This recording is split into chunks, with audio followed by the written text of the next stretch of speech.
പലയിടത്ത് യേശുവിന് നടുക്ക് സീറ്റില്ല. വേറെ പലരുമായി ഇത് കൈയടക്കിയിരിക്കുന്നത്. യേശു വാലക്ക നിന്ന് മുട്ടുക. അതെന്നാ അങ്ങനെ മുട്ടാൻ കാര്യം? അകത്തിരിക്കാൻ മേല. 1 ഇസബേൽ ഇതിനകത്തുണ്ട്. 2 ബിലിയാമിന്റെ ഉപദേശം പിടിച്ചിരിക്കുന്നതിനകത്തുണ്ട്. 3 നിക്കലോവിയ ഉപദേശക്കാർ ഇതിനകത്ത് കയറി. സ്തോത്രം. 4 കള്ളയപ്പോസ്തലന്മാർ ഇതിനകത്ത് കയറി. 5 യഹൂദരല്ലാതിരിക്കെ യഹൂദനെന്ന് കളവായി പറഞ്ഞതിനകത്ത് കയറി. 6 സാത്താന്റെ പള്ളിക്കാർ കയറി. 7 ദുരുപദേശക്കാർ ഇതിനകത്ത് കയറി. യവന്മാരെല്ലാം കൂടി ഇതിനകത്ത് കയറിയോണ്ട് ഇപ്പൊ യേശുവിന് ഇരിക്കാൻ മേല. പലയിടത്തും ഇത് തന്നെ. യേശു വെളിയില്ല. ഇവരെ ആരെയാ നമുക്കൊന്നും പറയാനും ഒക്കത്തില്ല, ഇറക്കി വിടാനും ഒക്കത്തില്ല. കാരണം സഭയുടെ മെയിൻ ആൾക്കാരാ. ഒന്നെങ്കിൽ മെയിൻ അച്ചായന്റെ മകനാ ദുരുപദേശത്തിൽ പെട്ടത്, അല്ലെ മെയിൻ ദശാംശം കൊടുക്കുന്നയാളാ, അല്ലെ സഭ പണിത പുള്ളിയാ. പണിതപ്പം കൃപയിലായിരുന്നു, ഇപ്പൊ പരുവക്കേടായി. അല്ലെ പുള്ളിയുടെ വസ്തുവില്ല സഭാഗോള് ഇരിക്കും. ഇതുവരെ എഴുതി കൊടുത്തിട്ടില്ല. പകുതി പുള്ളിക്കും പകുതി ഹോളിനും. അന്ധകാരനിബിഡമായ ദേശം. വായിച്ചോ യെശയ്യാ പ്രവചനം 9-ാം അധ്യായത്തിന്റെ 1-ഉം 2-ഉം. ദേശത്തിന്റെ കുഴപ്പടി അവിടെ എഴുതിയിട്ടുണ്ട്. എല്ലാ ഭാഗവും എടുക്കാൻ നേരമില്ല.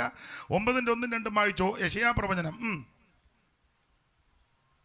എന്നാൽ കഷ്ടതയിലിരുന്ന ദേശത്തിന്, അപ്പൊ ഈ ദേശം കഷ്ടതയുള്ള ദേശമാണ്, തിമിരമുള്ള ദേശമാണ്. പിന്നെ പണ്ട് അവൻ സെബൂലൂൻ ദേശത്തിൽ നിന്നും നഫ്താലി ദേശത്തിനും ഹീനത വരുത്തിയെങ്കിൽ. അപ്പൊ ഇത് ഹീനതയുള്ള ദേശമാണ്. ഹീനത, കഷ്ടത, തിമിരം മാത്രമല്ല ഇത് ഇരുട്ടുള്ള സ്ഥലമാ. മത്തായി 4:12 വായിച്ചോ, പെട്ടെന്ന് വായിച്ചോ. ചടികടാന്ന് നിങ്ങളെ 3 പേരെ ഇരുത്തിയത് ചടികടാന്ന് വായിക്കാനാ. മത്തായി 4:12.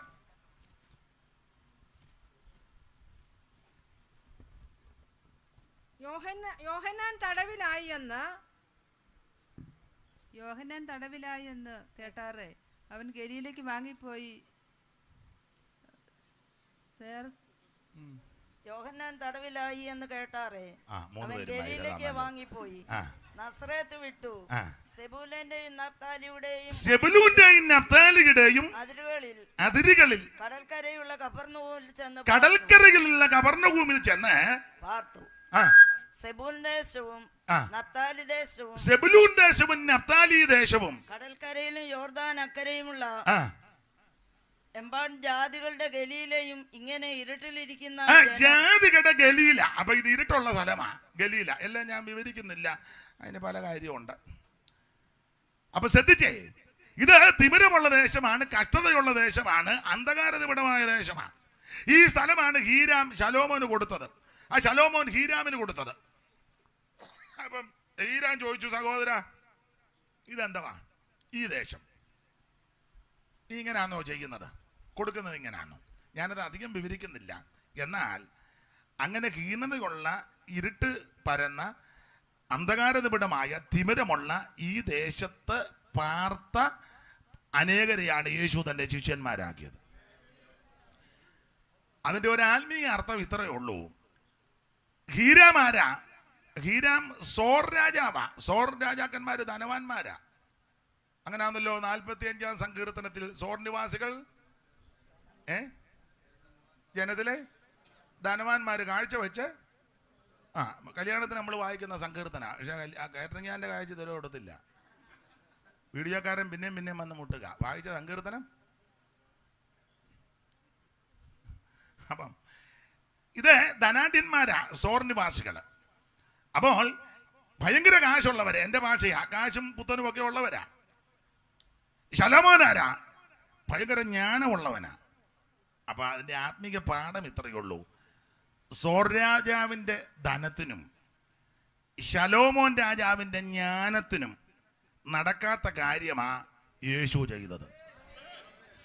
ഇന്ന് രാത്രി നിന്റെ കാശ് കൊണ്ട് നടക്കാത്ത കാര്യം യേശു ചെയ്തു തരും.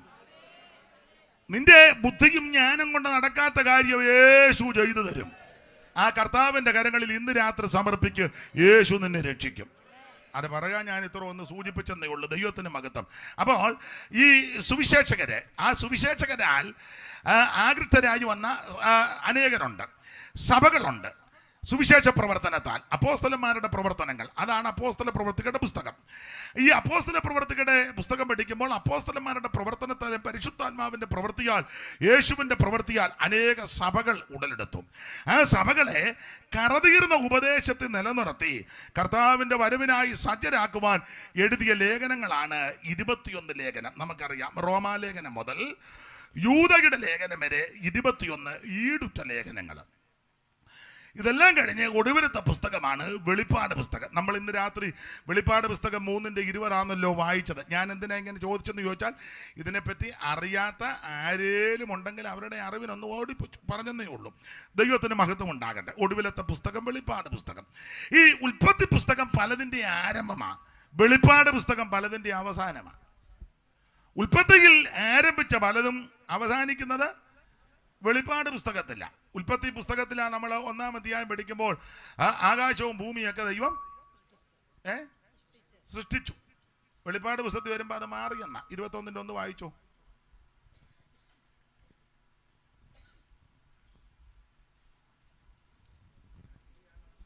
ഞാൻ പുതിയ ആകാശവും പുതിയ ഭൂമിയും കണ്ടു. ഒന്നാമത്തെ ആകാശവും ഒന്നാമത്തെ ഭൂമിയും ഒഴിഞ്ഞുപോയി. സമുദ്രവും ഇനിയില്ല. അപ്പൊ ശ്രദ്ധിച്ചേ, ഒന്നാമത്തെ ആകാശവും ഒന്നാമത്തെ ഭൂമിയല്ല, ഒഴിഞ്ഞുപോയി. അപ്പോൾ ഉൽപ്പത്തി പുസ്തകത്തിൽ ആരംഭം കുറിച്ചത് പലതും വെളിപ്പാടിൽ അവസാനിക്കുക. ഉൽപ്പത്തി പുസ്തകത്തിൽ സമുദ്രം, വെള്ളങ്ങൾ ഒന്നിച്ചുള്ള കൂട്ടം, അത് സമുദ്രം. വെളിപ്പാട് വായിക്കുക, ഇനി സമുദ്രം ഇല്ല. അപ്പൊ ഇവിടെ ആരംഭിച്ച പലതും അവിടെ ഇല്ല. 3-ാം അധ്യായത്തിൽ കഷ്ടത, ശാപം, മരണം, ദുഃഖം ഇതെല്ലാം വന്ന് ഭവിക്കുക 3-ല്. അത് മുഴുവൻ വെളിപ്പാടിൽ മാറുക. വെളിപ്പാട് 21:3 വായിച്ചു. 4 മുതൽ വായിച്ചു. അവൻ അവരുടെ കണ്ണിൽ നിന്ന് കണ്ണുനീരെല്ലാം തുടച്ചു കളയും. ഇനി മരണമുണ്ടാകില്ല. അവനവരുടെ കണ്ണിൽ നിന്ന് കണ്ണുനീരെല്ലാം തുടച്ചു കളയും. ഇനി മരണം ഉണ്ടാകയില്ല. പിന്നെ ദുഃഖവും മുറവിളിയും. അപ്പോൾ മരണം, ദുഃഖം, മുറവിളി, കണ്ണുനീര് ഇതെല്ലാം മാറ്റുക. അപ്പോൾ ഉൽപ്പത്തി പുസ്തകത്തിൽ പലതിനും ആരംഭം കുറിച്ചു, അത് പലതും വെളിപ്പാടിൽ അവസാനിപ്പിക്കുക. അത്രയ്ക്ക് ശ്രേഷ്ഠമേറിയ പുസ്തകമാണ്. മാത്രമല്ല, ഈ വെളിപ്പാട് പുസ്തകം നിങ്ങൾ പഠിച്ചാൽ നിങ്ങൾക്ക് ആ ഭാഗം അറിയാം. ഈ വെളിപ്പാട് പുസ്തകം ആരുടെ വെളിപ്പാടാ? ഡോനാന്റെയോ? 1-ാം വാക്യം വായിര്. യേശുക്രിസ്തുവിന്റെ വെളിപ്പാട്. ആരുടെയാ? യേശുക്രിസ്തുവിന്റെ. അപ്പൊ ഇത് ആരുടെ വെളിപ്പാടാ? യേശുക്രിസ്തുവിന്റെ വെളിപ്പാടാ. ചിലര് ഇതിനെ വെളിപാട് പുസ്തകം എന്ന് വായിക്കുന്ന കേട്ടുണ്ട്. വെളിപാട്, ഇത് വെളിപാടും വെളിവുകേടും ഒന്നുമല്ല, വെളിപ്പാട്. പണ്ട് വയലത്തല അവറാച്ചൻ മാർത്തോമാ സഭയിൽ 50 വർഷം പ്രസംഗിച്ചയാളാ. ഒടുവിൽ അദ്ദേഹം പെന്തിക്കോസി വന്നെന്നുള്ളതാ. അപ്പം അദ്ദേഹം ഒരിക്കൽ പ്രസംഗിച്ചപ്പോൾ വെളിപ്പാട് പുസ്തകം പ്രസംഗിച്ചു. അപ്പോൾ അദ്ദേഹം പറഞ്ഞു, വായിക്കാം വെളിപ്പാട് പുസ്തകം. നിങ്ങൾ വെളിപ്പാടെന്ന് പറയണം, വെളിപാടെന്ന് പറയരുത്. ഇത് പറഞ്ഞേച്ച് പുള്ളി വായിക്കാൻ പറഞ്ഞപ്പോൾ ഒരു സഹോദരി വായിച്ചു, യേശുക്രിസ്തുവിൻ്റെ വെളിപാട്. പുള്ളി പറഞ്ഞ് വെളിവുണ്ടാകുകയില്ലെന്ന് പറഞ്ഞിനി, ഉണ്ടാകാൻ സാധ്യത കുറവാണ്. അപ്പൊ ഇത് വെളിപാടല്ല, വെളിപ്പാട്. വെളിപ്പാട് 2 പായില്ലേ?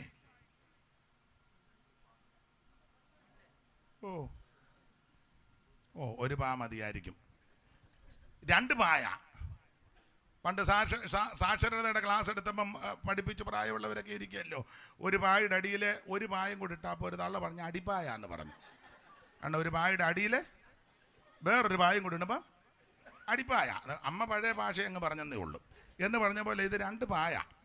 അപ്പൊ ഇത് വെളിപ്പാട്, വെളിപ്പാട്. അപ്പൊ ഇത് വെളിപാടല്ല, വെളിവുകേടുമല്ല, ഇത് വെളിപ്പാട്. ആരുടെ വെളിപ്പാട്? യേശുക്രിസ്തുവിന്റെ വെളിപ്പാട്. ഞാനൊരു കാര്യം എന്നെ കേൾക്കുന്ന ബഹുമാന്യരായ പ്രിയപ്പെട്ടവരോട് പറയാം. ഈ വെളിപ്പാട് പുസ്തകത്തിലെ പ്രധാനപ്പെട്ട വിഷയം എന്താ? നിങ്ങളെല്ലാം വെളിപ്പാട് പുസ്തകം പഠിക്കുന്നവരും പഠിച്ചവരും പഠിപ്പിക്കുന്നവരും പഠിച്ചേച്ചിരിക്കുന്നവരുമാണ്. ഇപ്പൊ നിങ്ങൾ പറയാം, പക്ഷേ അതൊക്കെ ഒത്തിരി വിഷയങ്ങളുണ്ട്, അതെല്ലാം ഒന്നും പറയാനൊക്കത്തില്ല. കുറഞ്ഞതൊരു 50 ക്ലാസ്സെങ്കിലും ഉണ്ടെങ്കിൽ അങ്ങനല്ലയോ പഠിപ്പിക്കുന്ന ആൾക്കാരൊക്കെ. ചില പറയത്തില്ല ഇത് തീരത്തില്ല, പഠിച്ചാലും തീരുകയല്ല. അപ്പം വെളിപ്പാട് പുസ്തകത്തിലെ വിഷയം എന്താണെന്ന് ചോദിച്ചാൽ ഒന്നും തീരുക. അപ്പൊ ഈ വെളിപ്പാട് പുസ്തകത്തിലെ പ്രധാനപ്പെട്ട വിഷയം എന്നാ? എന്റെ ദൈവമേ, പ്രധാനപ്പെട്ട വിഷയം ഇതാ, യേശുക്രിസ്തുവിന്റെ വെളിപ്പാടാ. വേറെ എന്തുവാ? ഇതിലെ പ്രധാന വിഷയം യേശുക്രിസ്തുവിന്റെ വെളിപ്പാട്. അതാ അവിടെ 1-ാം വാക്യം വായിച്ചോ, ഒന്നുകൂടെ ഉറക്കെ വായിച്ചോ. യേശുക്രിസ്തുവിന്റെ വെളിപ്പാട്. എന്നാൽ ഞാൻ എന്നെയും കൂടെ പ്രതിയാക്കി പറയാം, നമ്മള് ഈ പ്രധാന വിഷയം അങ്ങ് വിട്ടു. വിട്ടേച്ച് അപ്രധാനമായ വിഷയങ്ങൾക്കെല്ലാം നമ്മൾ പ്രാധാന്യം കൊടുത്ത് അതിന് പരിവേഷം കൊടുത്താൽ ഞാൻ സഹിതം എല്ലാവരും പ്രസംഗിക്കുന്നേ. 7 മുദ്ര, കാഹളം, ചുമന്ന കുതിര, മഞ്ഞ കുതിര, സ്തോത്രം, സൂര്യനെ അണിഞ്ഞ സ്ത്രീയെ, ഇതൊക്കെയാണ് നമ്മൾ പ്രധാന വിഷയം. 2 സാക്ഷി, സിയോൻ മലയിൽ 144,000, അതാരാണ്? ഇതൊക്കെ തർക്കമാ. ഒരു കാര്യം പറയാം, വെളിപ്പാട് പുസ്തകത്തിലെ പ്രധാനപ്പെട്ട വിഷയം യേശുക്രിസ്തുവിന്റെ വെളിപ്പാടാണ്. ആ വെളിപ്പാടിനോട് ബന്ധപ്പെട്ടതിലെ പ്രധാന വിഷയം എന്താ? പ്രധാന വിഷയം ഒറ്റവാക്കി പറയാം, നിങ്ങൾക്കറിയാം. കർത്താവാകുന്ന യേശുക്രിസ്തു സകലത്തെയും ജയിച്ച് ഈ ഭൂമിയുടെ അല്ലെങ്കിൽ ലോകത്തിന്റെ ഭരണം ഏറ്റെടുക്കുന്നു. അതിനോട് ബന്ധപ്പെട്ടുള്ള കാര്യങ്ങളാ ഈ പുസ്തകത്തിൽ കൊടുത്തേക്കുന്നത്. വായിച്ച് ഒരു തെളിവിനൊരു വാക്യം വായിച്ച് 19:1.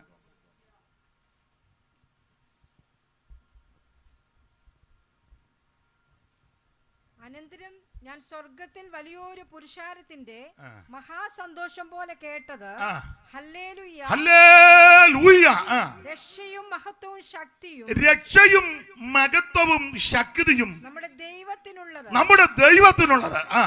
വേശ്യാവൃത്തി കൊണ്ട്. അപ്പൊ ശ്രദ്ധിക്കുക, രക്ഷയും മഹത്വവും ശക്തിയും നമ്മുടെ ദൈവത്തിൽ. ഇതിലെ പ്രധാന വിഷയം ഇതാ. വെളിപ്പാട് പുസ്തകത്തിലെ പ്രധാനപ്പെട്ട വിഷയം രക്ഷയും മഹത്വവും ശക്തിയും നമ്മുടെ ദൈവത്തിനുള്ളതാ. 6-ാം വാക്യം കൂടെ ചേർത്ത് വായിച്ചോ, ഇതിനോട് ചേർത്ത് 6. അപ്പോൾ വലിയ പുരുഷാരത്തിന്റെ ഘോഷം പോലെയും, അപ്പോൾ വലിയ പുരുഷാരത്തിന്റെ ഘോഷം പോലെയും, പെരുവെള്ളത്തിന്റെ ഇരച്ചിൽ പോലെയും, പെരുവെള്ളത്തിന്റെ ഇരച്ചിൽ പോലെയും, തകർത്ത ഇടിമുഴക്കം പോലെയും ഞാൻ കേട്ടത്, ഹല്ലേലൂയ, സർവശക്തിയുള്ള നമ്മുടെ ദൈവമായ കർത്താവ് രാജത്വമേറ്റിരിക്കുന്നു. ഇതാ ഇതിലെ പ്രധാന വിഷയം. സർവശക്തിയുള്ള നമ്മുടെ ദൈവമായ കർത്താവ് രാജത്വം ഏറ്റെടുത്തിരിക്കുന്നു. ദൈവത്തിന് മഹത്വം. രക്ഷയും മഹത്വവും ശക്തിയും കർത്താവിനുള്ളത്. യേശു ക്രിസ്തു രാജത്വം ഏറ്റെടുത്തിരിക്കുന്നു. ഈ രാജത്വം ഏറ്റെടുക്കാൻ നടന്ന വിഷയത്തോട് ബന്ധപ്പെട്ട വാക്ക് മുഴുവൻ പ്രശ്നവും. അത് കൊടുക്കാതിരിക്കാനും, തടസ്സം ഉണ്ടാക്കാനും, പ്രശ്നം ഉണ്ടാക്കാനും, ഭരിക്കാതിരിക്കാനും, വരാതിരിക്കാനും, ഈ ഭരണം സുസ്ഥിരമായി നടക്കാതിരിക്കാനുള്ള പ്രശ്നങ്ങൾ ആ വാക്ക് മുഴുവൻ. പ്രധാന വിഷയം ഇതാ, യേശുക്രിസ്തു രാജ്യത്വം ഏറ്റെടുത്തിരിക്കുന്നു എന്ന് പറഞ്ഞാൽ സകലത്തെയും ജയിച്ച് നമ്മുടെ കർത്താവ് ജയാളിയായിട്ട് വന്നിരിക്കുന്നു. ജയാളിയായിട്ട്. അതുകൊണ്ടാണല്ലോ 3-ാം അധ്യായത്തിൽ ഒടുവിലുണ്ടല്ലോ, ഞാനും ജയിച്ചു, അങ്ങനെ എഴുതിയേക്കുന്നത്. ഞാനും, കർത്താവ് തന്നെ പറഞ്ഞു ഞാനും ജയിച്ചെന്ന്. 20-21 വായിച്ചേ. 21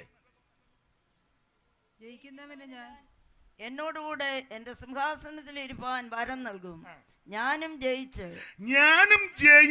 എന്റെ പിതാവിനോട് കൂടെ അവന്റെ സിംഹാസനത്തിൽ ഇരുന്നു.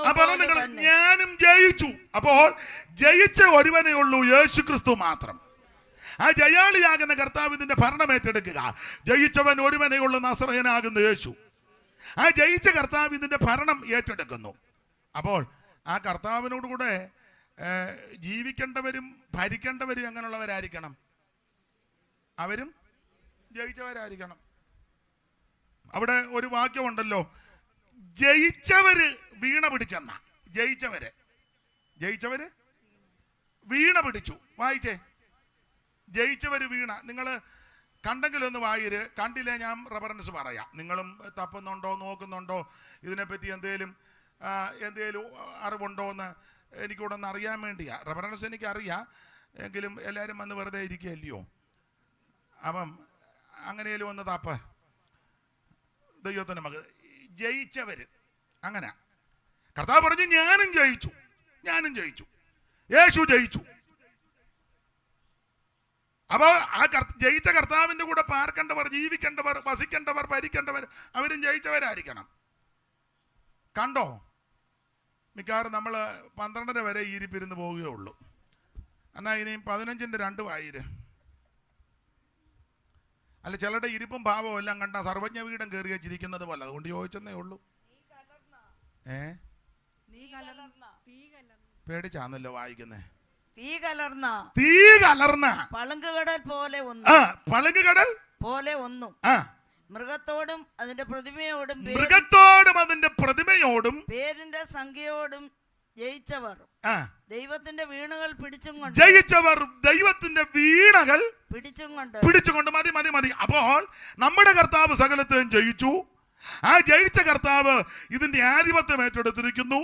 ആ കർത്താവിന്റെ കൂടെ വസിക്കേണ്ട സകല ആൾക്കാരും ജയിച്ചവരായിരിക്കണം. ജയിച്ചവരെ പറ്റി ആണല്ലോ 2-3 അധ്യായത്തിൽ മുഴുവൻ ജയിച്ച വിഷയമല്ലേ. 2:7 വായിച്ചേ.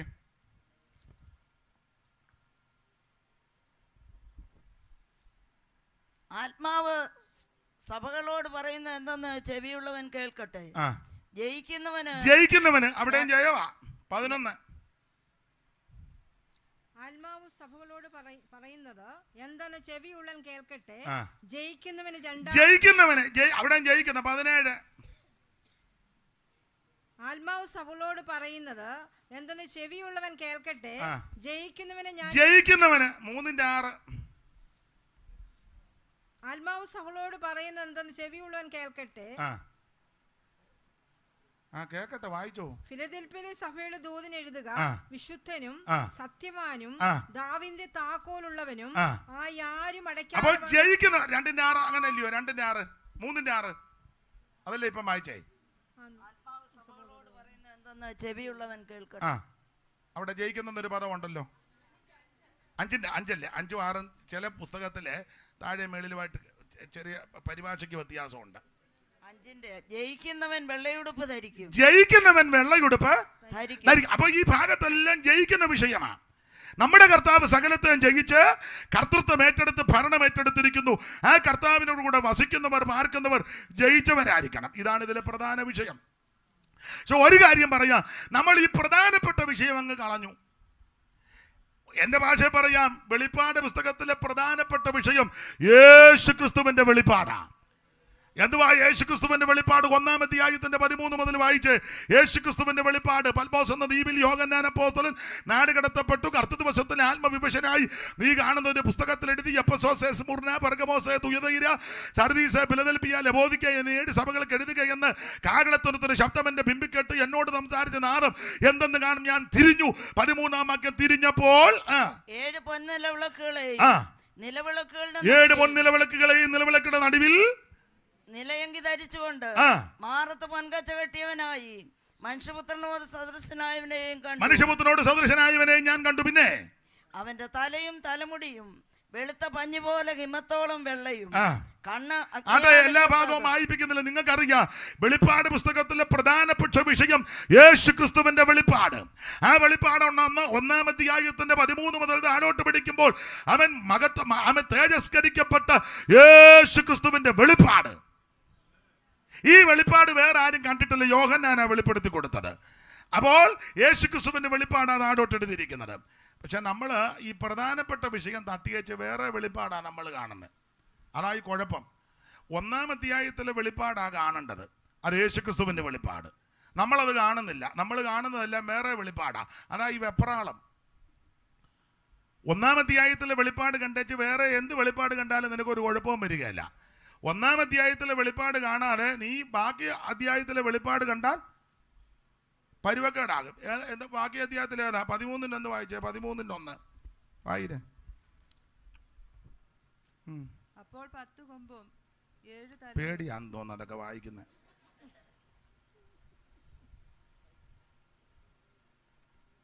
അപ്പോൾ 10 കൊമ്പും 7 തലയും കൊമ്പുകളിൽ 10 രാജമുടിയും തലയിൽ ദൂഷണനാമങ്ങൾ ഉള്ള ഒരു മൃഗം സമുദ്രത്തിൽ നിന്ന് കയറുന്നത് ഞാൻ കണ്ടു. ഇതാ നമ്മൾ കൂടുതലും കാണുന്നത്. 1-ാം അധ്യായത്തിലെ വെളിപ്പാടാ കാണേണ്ടത്.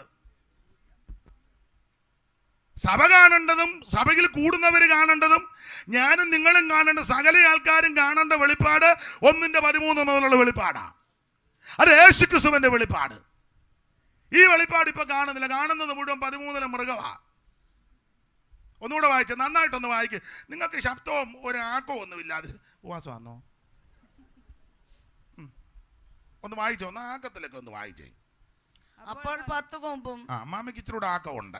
7 തലയും. അപ്പോൾ 10 കൊമ്പും 7 തലയും കൊമ്പുകളിൽ 10 രാജമുടിയും തലയിൽ ദൂഷണ നാമങ്ങളും ഉള്ള ഒരു മൃഗം സമുദ്രത്തിൽ നിന്ന് കയറുന്നത് ഞാൻ കണ്ടു. ഞാൻ എതിർക്കുകയല്ല.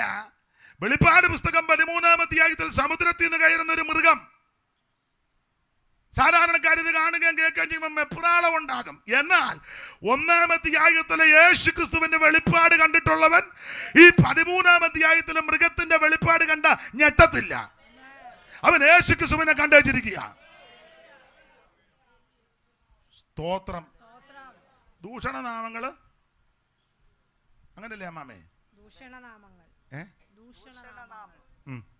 നല്ല നാമമൊന്നും അല്ലല്ലോ. എന്തോ നാമോ? ദൂഷണനാമം. നമ്മൾ ഈ വെളിപ്പാടാ കാണുന്നത്. ഏതാ? വേറെ പുസ്തകം വായിക്കല്ലേ? ഫേസ്ബുക്കിൽ എന്തെങ്കിലും ദൂഷണനാമം ഉണ്ടോ എന്ന് തപ്പുക. അതാണ് ഈ കുഴഞ്ഞിരിക്കുന്നത്. ഉണ്ടല്ലോ മാധ്യമങ്ങളിലെ, പത്രത്തിലോ മറ്റേ ഇപ്പോൾ ഒത്തിരി അതിനെന്തേലും ആവശ്യമില്ലാത്ത ദൂഷണനാമം ഉണ്ടോന്ന് കാണുക. അതല്ല കാണേണ്ടത്. നീ 1-13 വെളിപ്പാട് കാണണം. ഈ മൃഗത്തിന്റെ വരവും ഇതിൽ എഴുതിയിരിക്കുന്ന നാമം ദൂഷണനാമമാണ്, നല്ല നാമമല്ല.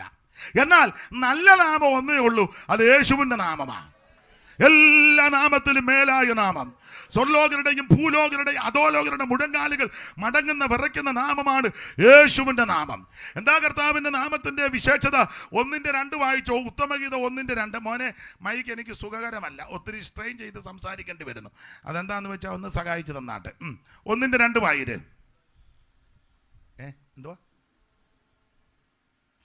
ഇത്? ദൈവത്തിന്റെ മഹത്വം. ശലോമോന്റെ ഉത്തമഗീതം 2-ാം വാക്യം വായിച്ചാൽ മതി. അവൻ തന്റെ അധരങ്ങളാൽ എന്നെ ചുംബിക്കട്ടെ. നിന്റെ പ്രേമം വീഞ്ഞിന് രസകരമാകുന്നു. പിന്നെ നിന്റെ തൈലം സൗരഭ്യമായത്. നിന്റെ നാമം പകർന്ന തൈലം പോലെ. സമുദ്രത്തിൽ നിന്ന് കയറി വരുന്ന മൃഗത്തിന്മേൽ എഴുതി വച്ചിരിക്കുന്നത് ദൂഷണനാമമാ. എല്ലാരും ഈ വെളിപ്പാടാ കണ്ടോണ്ടിരിക്കുന്നത് അല്ലേ?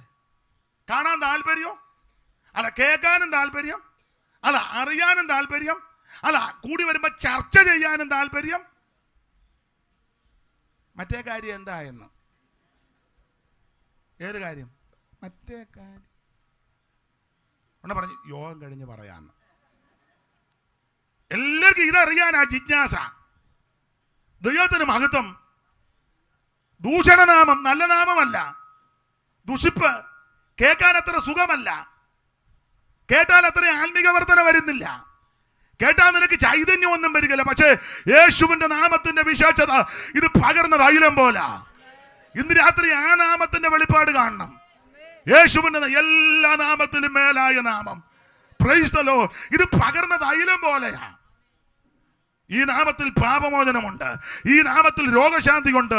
ഈ നാമത്തിൽ അത്ഭുതങ്ങൾ നടക്കും. ഈ നാമത്തിൽ ഭൂതങ്ങൾ വിട്ടുപോകും. ഈ നാമത്തിൽ നിനക്ക് സമാധാനമുണ്ടാകും. ഈ നാമത്താൽ നിന്റെ കുടുംബം രക്ഷപ്പെടും. ഈ നാമത്താൽ നീ രക്ഷപ്പെടും. ഇന്ന് രാത്രി അതാണ് യേശുവിന്റെ നാമം. പകർന്ന തൈലം പോലെ. പകർന്ന തൈലം പോൽ നിന്നാമം പാരിൽ സൗരഭ്യം വീശുന്നതാ. പകർന്ന പാട്ടറിയത്തില്ലേ? നിർത്തി അല്ല, ഇപ്പം പുതിയ അല്ല, നിർത്തിക്ക്. അത് പാടരുതെന്നാന്നല്ലോ ഇപ്പം. അതാ എനിക്ക് മേച്ചാൻ പാടാത്തെന്ന് തോന്നുന്നു. ഒന്ന് പാടിയതാണോ? ഒന്നുകൂടി ഇരുന്നോട്ടെ. പകർന്ന തൈലം പോൽ നിന്നാമം പാരിൽ സൗരഭ്യം വീശുന്ന.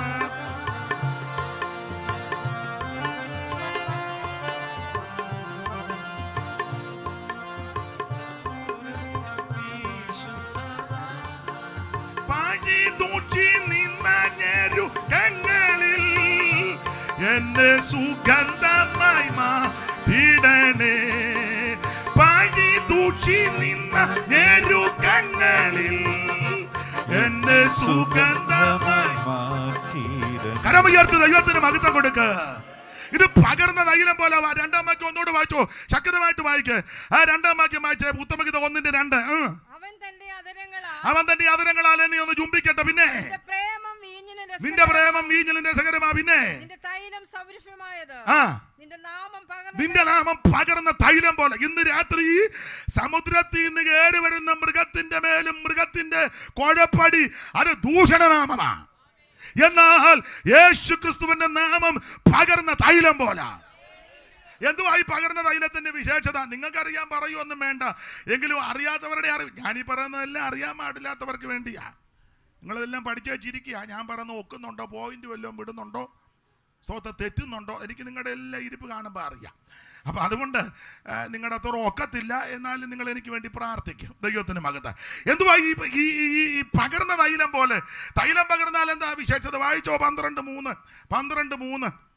ഏത് 12 എന്നായിരിക്കും? യോഹന്നാൻ 12:3.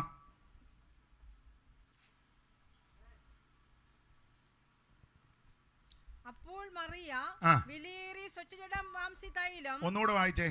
അപ്പോൾ മറിയ വിലയേറിയ സ്വച്ഛജടാമാംസി തൈലം ഒരു റാത്തലെടുത്ത്. അപ്പോൾ മറിയ വിലയേറിയ സ്വച്ഛജടാമാംസി തൈലം ഒരു റാത്തലെടുത്ത് യേശുവിന്റെ കാലിൽ പൂശി. യേശു ക്രിസ്തുവിന്റെ കാലിൽ പൂശി.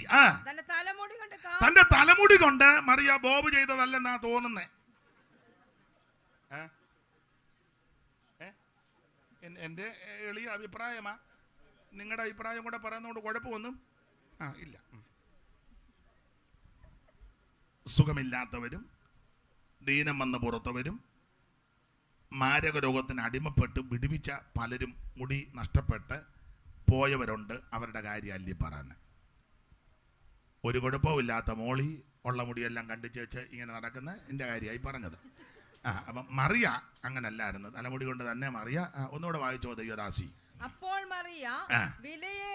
അപ്പോൾ മറിയ വിലയേറിയ സ്വച്ഛജടാമാംസി തൈലം ഒരു റാത്തലങ്ങെടുത്ത് യേശുവിന്റെ കാൽക്കൽ പൂശി.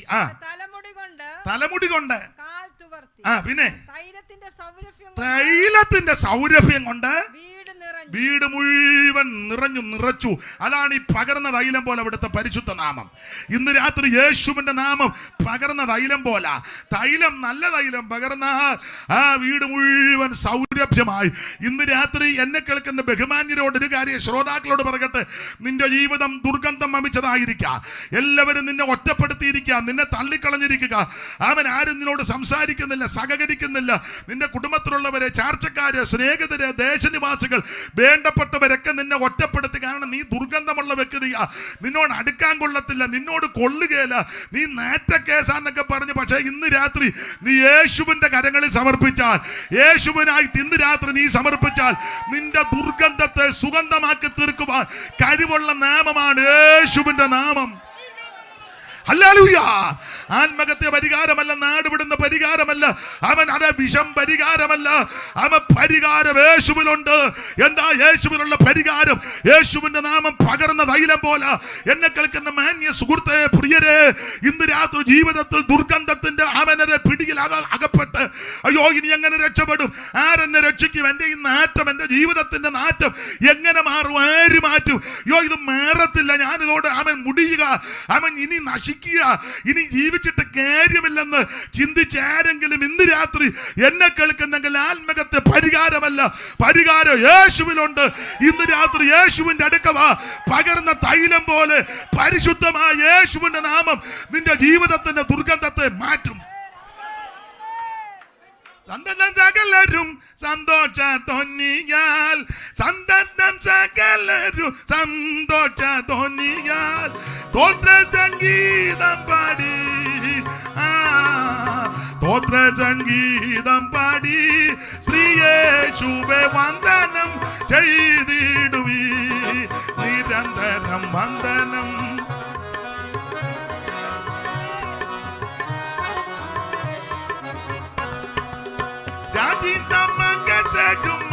മനുസൂദനെ രാജിതമകസൂദനെ രാജസ്വമാനിതനെ രാജസമാനിതനെ ശ്രീയേശുവേ വന്ദനം. ഓ നിരന്തരം വന്ദനം ചെയ്തിടുവീ ശ്രീയേശുവേ വന്ദനം. കരമുയർത്തി കർത്താവിന് മഹത്വം കൊടുക്ക. ഇന്ന് രാത്രി നിന്റെ ജീവിതത്തിന്റെ ദുർഗന്ധത്തെ മാറ്റുവാൻ കഴിവുള്ള പകർന്ന തൈലം പോലുള്ള പരിശുദ്ധ നാമമാണ് യേശുവിന്റെ നാമം. നിന്റെ കുടുംബത്തിന്റെ ദുർഗന്ധം മാറ്റുവാൻ കഴിവുള്ളതാ യേശുവിന്റെ നാമം. വീട് മുഴുവൻ നിറച്ചെന്നല്ലേ? നിന്റെ കുടുംബത്തിന്റെ ദുർഗന്ധം മാറ്റുവാൻ കഴിയും. ആർക്ക്? യേശുവിന് കഴിയും. ഇന്ന് രാത്രി യേശുവിനായി നിന്റെ കുടുംബത്തെ ഏൽപ്പിക്കുക. ആമൻ. നിന്റെ ഭവനത്തിന് നിനക്കും ഇന്ന് രാത്രി രക്ഷ വരുന്ന രാത്രിയാ. ദേശത്തിന്റെ ദുർഗന്ധം മാറുവാൻ ഒരേ ഒരു നാമമേ ഉള്ളൂ, യേശുവിന്റെ പരിശുദ്ധ നാമം. ആ ഭാഗമൊക്കെ പറയുമ്പോൾ പല കാര്യങ്ങളൊക്കെ പറയേണ്ടത് അതിന് ഇന്ന് മുതിരുന്നില്ല. ദൈവത്തിന്റെ മഹത്വം. ഈ കേരളത്തിന്റെ അല്ലെങ്കിൽ ഇന്ത്യയുടെ ചരിത്രമൊക്കെ പഠിക്കുമ്പോൾ വലിയ ദുർഗന്ധമായിരുന്നു. വഴി നടക്കാൻ മേല, പള്ളിക്കൂടത്തിൽ കയറാൻ മേല, നേരും ചൊവ്വനും തുണി കൊടുക്കാനൊക്കത്തില്ല, ഒന്നിച്ചിരുന്ന് ഭക്ഷണം കഴിക്കാനൊക്കത്തില്ല, കെട്ടില്ല, തമ്മിലും അടുപ്പമില്ല, സഹകരണമില്ല, ജോലി ചെയ്താൽ കൂലി കൊടുക്കത്തില്ല, പട്ടിക്കും പന്തിക്കും വഴി കൂടെ പോകാം, മനുഷ്യന് പോകാൻ മേല, അവൻ വസ്ത്രം ധരിക്കാനൊക്കത്തില്ല, ഇതുപോലെ വെള്ളത്തുണി കൊടുത്ത് എല്ലാവർക്കും നടക്കാനൊക്കത്തില്ല, അമ്മമാർക്ക് മാറുമറയ്ക്കാനൊക്കത്തില്ല, ആഭരണം നിഷിദ്ധമായി ചില ആൾക്കാർക്ക്. അതുകൊണ്ട് കല്ലുമാല ധരിക്കണം, എന്തെല്ലാം. അതുപോലെ അടിമച്ചന്തകൾ, അടിമക്കമ്പോളങ്ങൾ, മാത്രമാണ് വെട്ടുകണ്ടങ്ങൾ, എന്തെല്ലാം പീഡകളും. എന്തോ ഒരു ദുർഗന്ധമായിരുന്നു. ഭർത്താവ് മരിച്ചാൽ സഹോദരി ചിത ചാടി ചത്തോണം. എന്തോ ഒരു കുഴപ്പടി ഉണ്ടാക്കി വെച്ചേക്കുന്ന സ്തോത്രം. എന്തെല്ലാം കുഴപ്പടികളാ. ഈ ദുർഗന്ധമെല്ലാം മാറ്റിയത് സുവിശേഷം വന്നതുകൊണ്ടാണ്. നിങ്ങളതിൻ്റെ ചരിത്രം സൂക്ഷ്മമായി ചരിത്രം പഠിക്കുന്നവർക്കറിയാം. അതെല്ലാം വിദേശത്ത് നിന്ന് ആമൻ യേശുവിനെ അറിഞ്ഞ അനേകം മിഷണറിമാർ ഇവിടെ വന്ന്, സായിപ്പന്മാരെല്ലാവരുടെയും കാര്യമല്ല ഞാനീ പറയുന്നത്. ചെല്ലു പറഞ്ഞ അടിച്ചാ പറഞ്ഞ സായിപ്പന്മാർ ഇവിടെ, സായിപ്പന്മാർ വന്ന അതിനെ ഗുണം പിടിക്കാത്ത സായിപ്പന്മാർ എത്രണ്ണം വന്ന് ഇപ്പോഴും വരുന്നില്ലേ? ഇപ്പോഴും വരുന്നുണ്ട്, വരുന്ന സ്ഥലവും ഉണ്ട്. അന്നങ്ങ് കിടക്കുകയല്ലയോ അവിടെ? ഓ, എന്നാ പറയാനാ. അതാമേൻ സാരി എടുത്തുകൊണ്ട് നടക്കുക.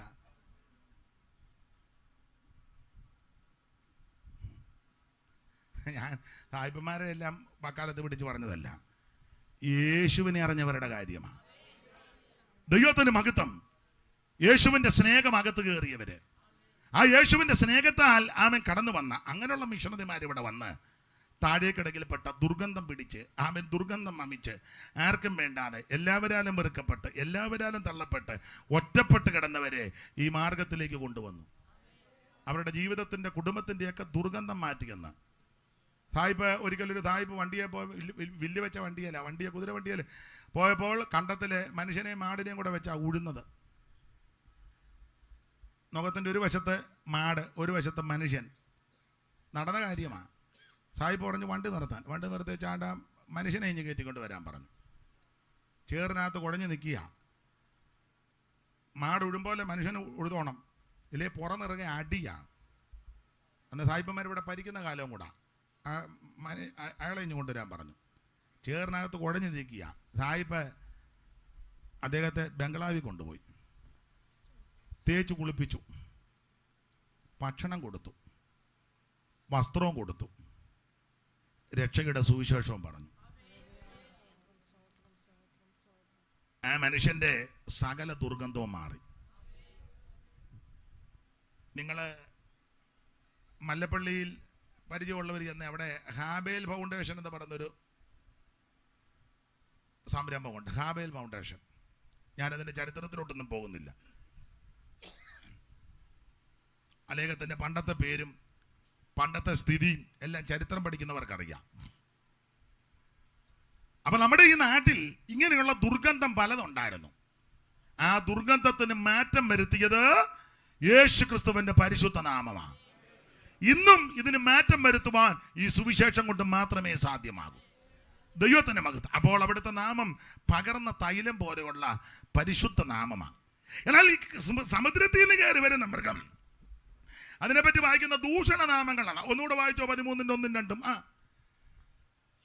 അപ്പോൾ 10 കൊമ്പും 7 തലയും കൊമ്പുകളിൽ 10 രാജമുടിയും തലയിൽ ദൂഷണനാമമുള്ള ഒരു മൃഗം. തലയിൽ ദൂഷണനാമമുള്ള ഒരു മൃഗം. അപ്പൊ ശ്രദ്ധിക്കുക, നമുക്ക് വെളിപ്പാട് 1:13 വെളിപ്പാട് വേണ്ട, യേശുക്രിസ്തുവിന്റെ വെളിപ്പാട് വേണ്ട. നമുക്ക് വേണ്ടതല്ല ഇങ്ങനെയുള്ള വെളിപ്പാടാ, ദൂഷണനാമം. ഇതാണ് നമ്മൾ കാണുന്നത്. അത് കണ്ടുകൊണ്ടാണ് ഈ പരുവക്കേടി പലരും ഇരിക്കുന്നത്. 1:13 മുതൽ കണ്ടവരാണെങ്കിൽ ഈ ഇരിപ്പല്ലല്ലോ ഇരിക്കുന്ന പലരും. ഇത് കണ്ടതല്ല. എനിക്ക് തോന്നുന്നു മിക്കതും മൃഗത്തെ കണ്ടിരിക്കുകയാന്ന് തോന്നുന്നു, പേടിച്ചും ഭയപ്പെട്ടും.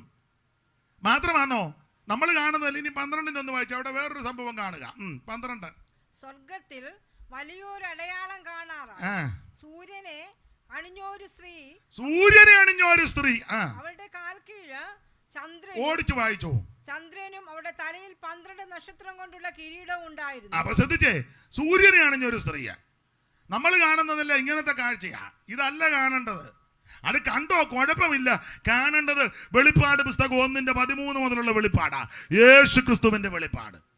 ഈ വെളിപ്പാട് കാണാതെ നമ്മൾ കാണുന്ന മുഴുവൻ കേറി വരുന്ന മൃഗം സൂര്യനെ അണിഞ്ഞൊരു തള്ള. പിന്നെ കാണുന്ന ഏതാ? 12:3 വായിര്. യോടി എന്നെ നോക്കിയിരിക്കാതെ വായിക്ക്. 12:3. സ്വർഗത്തിൽ മറ്റൊരു അടയാളം കാണായി. 7 തല, 10 കൊമ്പ്, തലയിൽ 7 രാജമുടിയും തീനിറമുള്ളൊരു മഹാസർപ്പം. മതി. ഞാനും നിങ്ങളും കാണേണ്ട വെളിപ്പാട് 1:13 മുതലുള്ള വെളിപ്പാടാ. നമ്മൾ ഇത് കാണുന്നുമില്ല. ഇത് കാണാൻ നമുക്ക് താല്പര്യമോ ഇല്ല. നമ്മൾ മുഴുവൻ കാണുന്നത് പാമ്പ്, തീനിറമുള്ള പാമ്പ്, സൂര്യനൊരു തള്ള, സമുദ്രത്തിൽ നിന്ന് കയറി വരുന്നൊരു. ഈ വെളിപ്പാടെല്ലാം കണ്ടുവച്ചിരിക്കും. അതാ ഈ പരുവക്കേടിയിരിക്കുന്നത്. അതെ.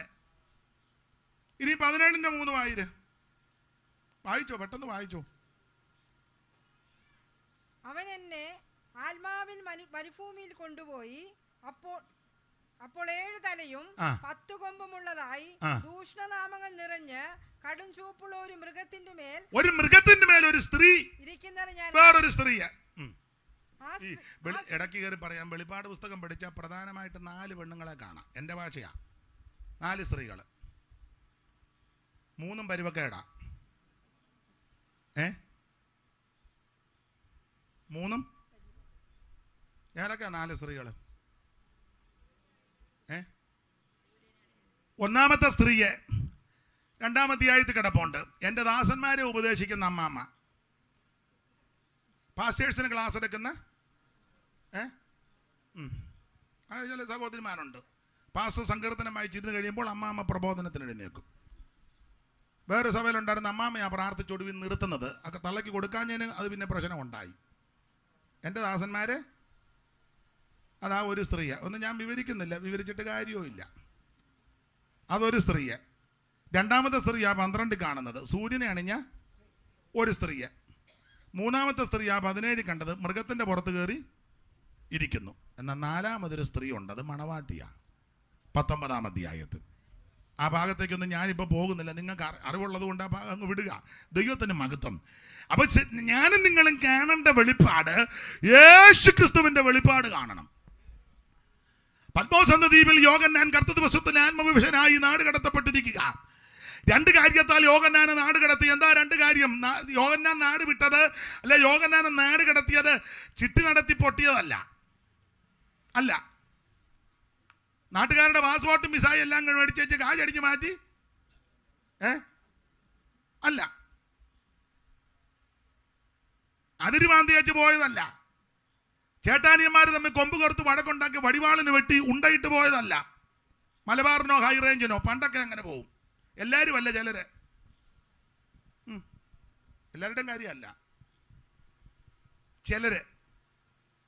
യോഹന്നാൻ പോയത് അതിര് തർക്കം ഉണ്ടായി പോയതല്ല, അടിപിടി ഉണ്ടാക്കി പോയതല്ല, കത്തിക്കുത്തുണ്ടാക്കി പോയതല്ല, നാടൻ ബോംബ് എറിഞ്ഞു പോയതല്ല, വഴക്കും മയ്യാവേലി ഉണ്ടാക്കി പോയതല്ല, നാട്ടുകാരുടെ കാശ് മേടിച്ചു പോയതല്ല, പാസ്പോർട്ടും വിസയും വിസ തരാന്ന് പറഞ്ഞേച്ച് ഉണ്ടായിട്ട് ട്രാവൽ ഏജൻസി അങ്ങനെയൊക്കെ പൊട്ടിയ ആൾക്കാരുണ്ട്. പേർഷ്യ ജോലി ചെയ്ത് അറബിയുടെ അടിച്ചു മാറ്റി മുങ്ങിയ എന്തോ ഒരു കമ്പനി ഉണ്ടല്ലോ,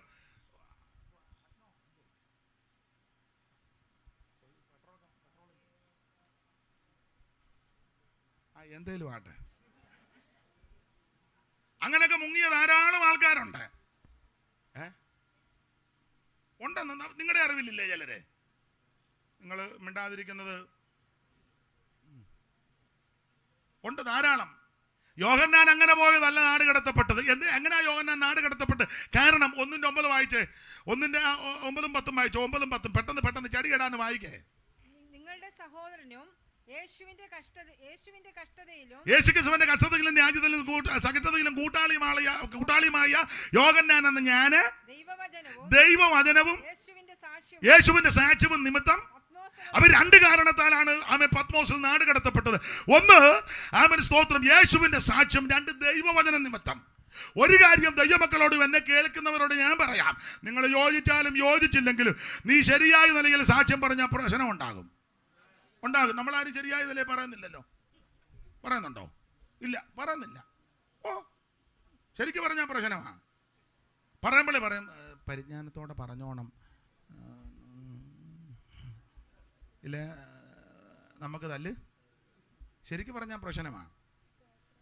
ശരിയായ നിലയിൽ നിങ്ങൾ അപ്പോസ്തല പ്രവൃത്തി മുഴുവൻ പഠിച്ച് ശരിയായി സാക്ഷ്യം പറഞ്ഞെടുത്തെല്ലാം പ്രശ്നമല്ലേ? അതെ, പ്രശ്നമാണ്. എല്ലായിടത്തും പ്രശ്നമാണ്. പ്രശ്നം മാത്രമാണ് അവർക്ക് കിട്ടിയ പേര് കലക്കം ഉണ്ടാക്കുന്നവരെന്ന്.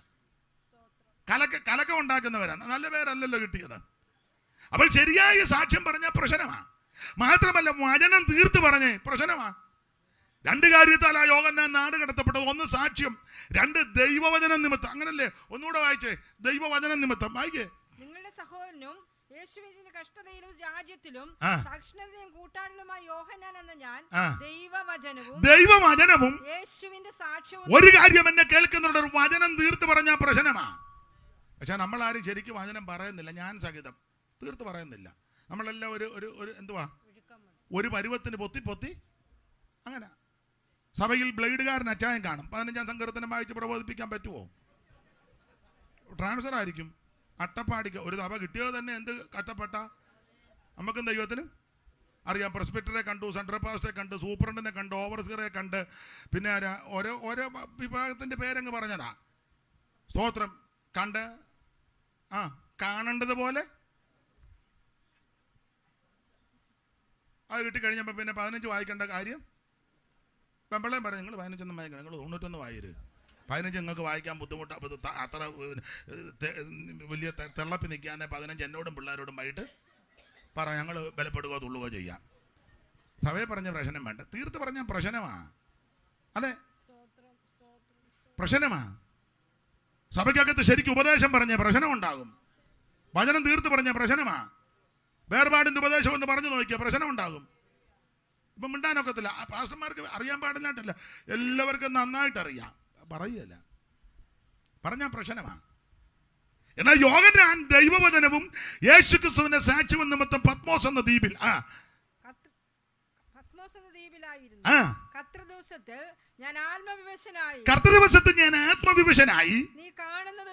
അപ്പൊ ആത്മവിവശനം അവശനല്ല, നമുക്കറിയാം. ഇപ്പൊ എല്ലായിടത്തും ആവശ്യതയാ. യോഗത്തിന് വന്ന് ആവശ്യതയാ. എല്ലാം ഉരുണ്ട് വീഴുകയും ഛർദ്ദിക്കുകയും കുരയ്ക്കുകയും എന്തെല്ലാം മേളമാണ് നടക്കുന്നത്. പൊത്തോന്നങ്ങ് വീണാ പിന്നെ ആവശ്യത ഉണ്ടാകാതിരിക്കുമോ? നിലക്കണ നിന്ന് ആണും പെണ്ണും എല്ലാം കൂടെ പൊടോന്നുരുണ്ട് വീടിച്ചേച്ച് അവൻ കാറെ കയറിപ്പോയി. തള്ള അവിടെ വീണ് കിടക്കുക. മാപ്പിള അവിടെ ഓട്ടോയിൽ ചാരുന്നിപ്പോണ്ട്. ഓട്ടോക്കാരനും വന്ന് നിൽക്കുന്നു. ഇതിനെയും കൊണ്ട് പോകണം. ഇങ്ങോട്ട് വന്നപ്പോൾ കാശ് കൊടുക്കാതാ പോകുന്നത്. അവന് കാശ് കൊടുക്കുകയും ചെയ്യണം. അത് ആ എഴുന്നേറ്റുള്ള പോക്കൊക്കെ ഒന്ന് കാണാൻ ആവശ്യപ്പെട്ടില്ല. എഴുന്നേറ്റ് മുടി അഴിഞ്ഞ് കൂടെയുള്ളവരെല്ലാം പോയി. ഒരു തരത്തിൽ ഒത്തിയും ചാടി ഓട്ടോയിൽ കയറുകയെല്ലാം അങ്ങോട്ട് ഇടുക. അവനും കരുന്ന പോകാം മോളി. ഇല്ല, എൻ്റെ ഷാൾ അവിടെ കാണും. ഉരുണ്ട് വീണപ്പോൾ ഷാളം കണ്ടു പോയതാ. അവൻ ഞാൻ അത് എടുത്തോണ്ട് വന്നു. ഓട്ടോ സ്റ്റാർട്ടൊക്കെ വിടരുത്, എൻ്റെ വാച്ച് അവിടെ കണ്ട്. ഇത് ആവശ്യതയാ. നമ്മൾ ചോദിക്കും നാളെ വരുമോ? എന്നാ പറ്റും? ആവശ്യതപ്പെട്ടത് മിണ്ടാൻ പോലുമുള്ള അങ്ങനുണ്ട്. ഞങ്ങളുടെ വെളിയനാട് പണ്ട് ആരാധന നടന്നുകൊണ്ടിരുന്നപ്പോൾ എല്ലാവരും ആത്മാവിൽ ശക്തമായിട്ട് നൃത്തം ചെയ്ത് ദൈവത്തെ ആരാധിച്ചപ്പോൾ ഞങ്ങളുടെ ഒരു അച്ചായനുണ്ട്, കുന്നുപറമ്പിലെ കൊച്ചായനെ. പുള്ളി അനങ്ങാതിങ്ങനെ നിൽക്കുക. അപ്പം അമ്മാമ്മ അപ്പുറത്തെ സഹോദരിമാരുടെ ഭാഗത്തുണ്ട്, രാജമാമ്മ. പുള്ളിക്കാരി ഇടയ്ക്കിങ്ങനെ നോക്കിയപ്പം പുള്ളി അനങ്ങാതെ. എല്ലാവരും നൃത്തം ചെയ്ത് ദൈവത്തെ മഹത്വപ്പെടുത്തി.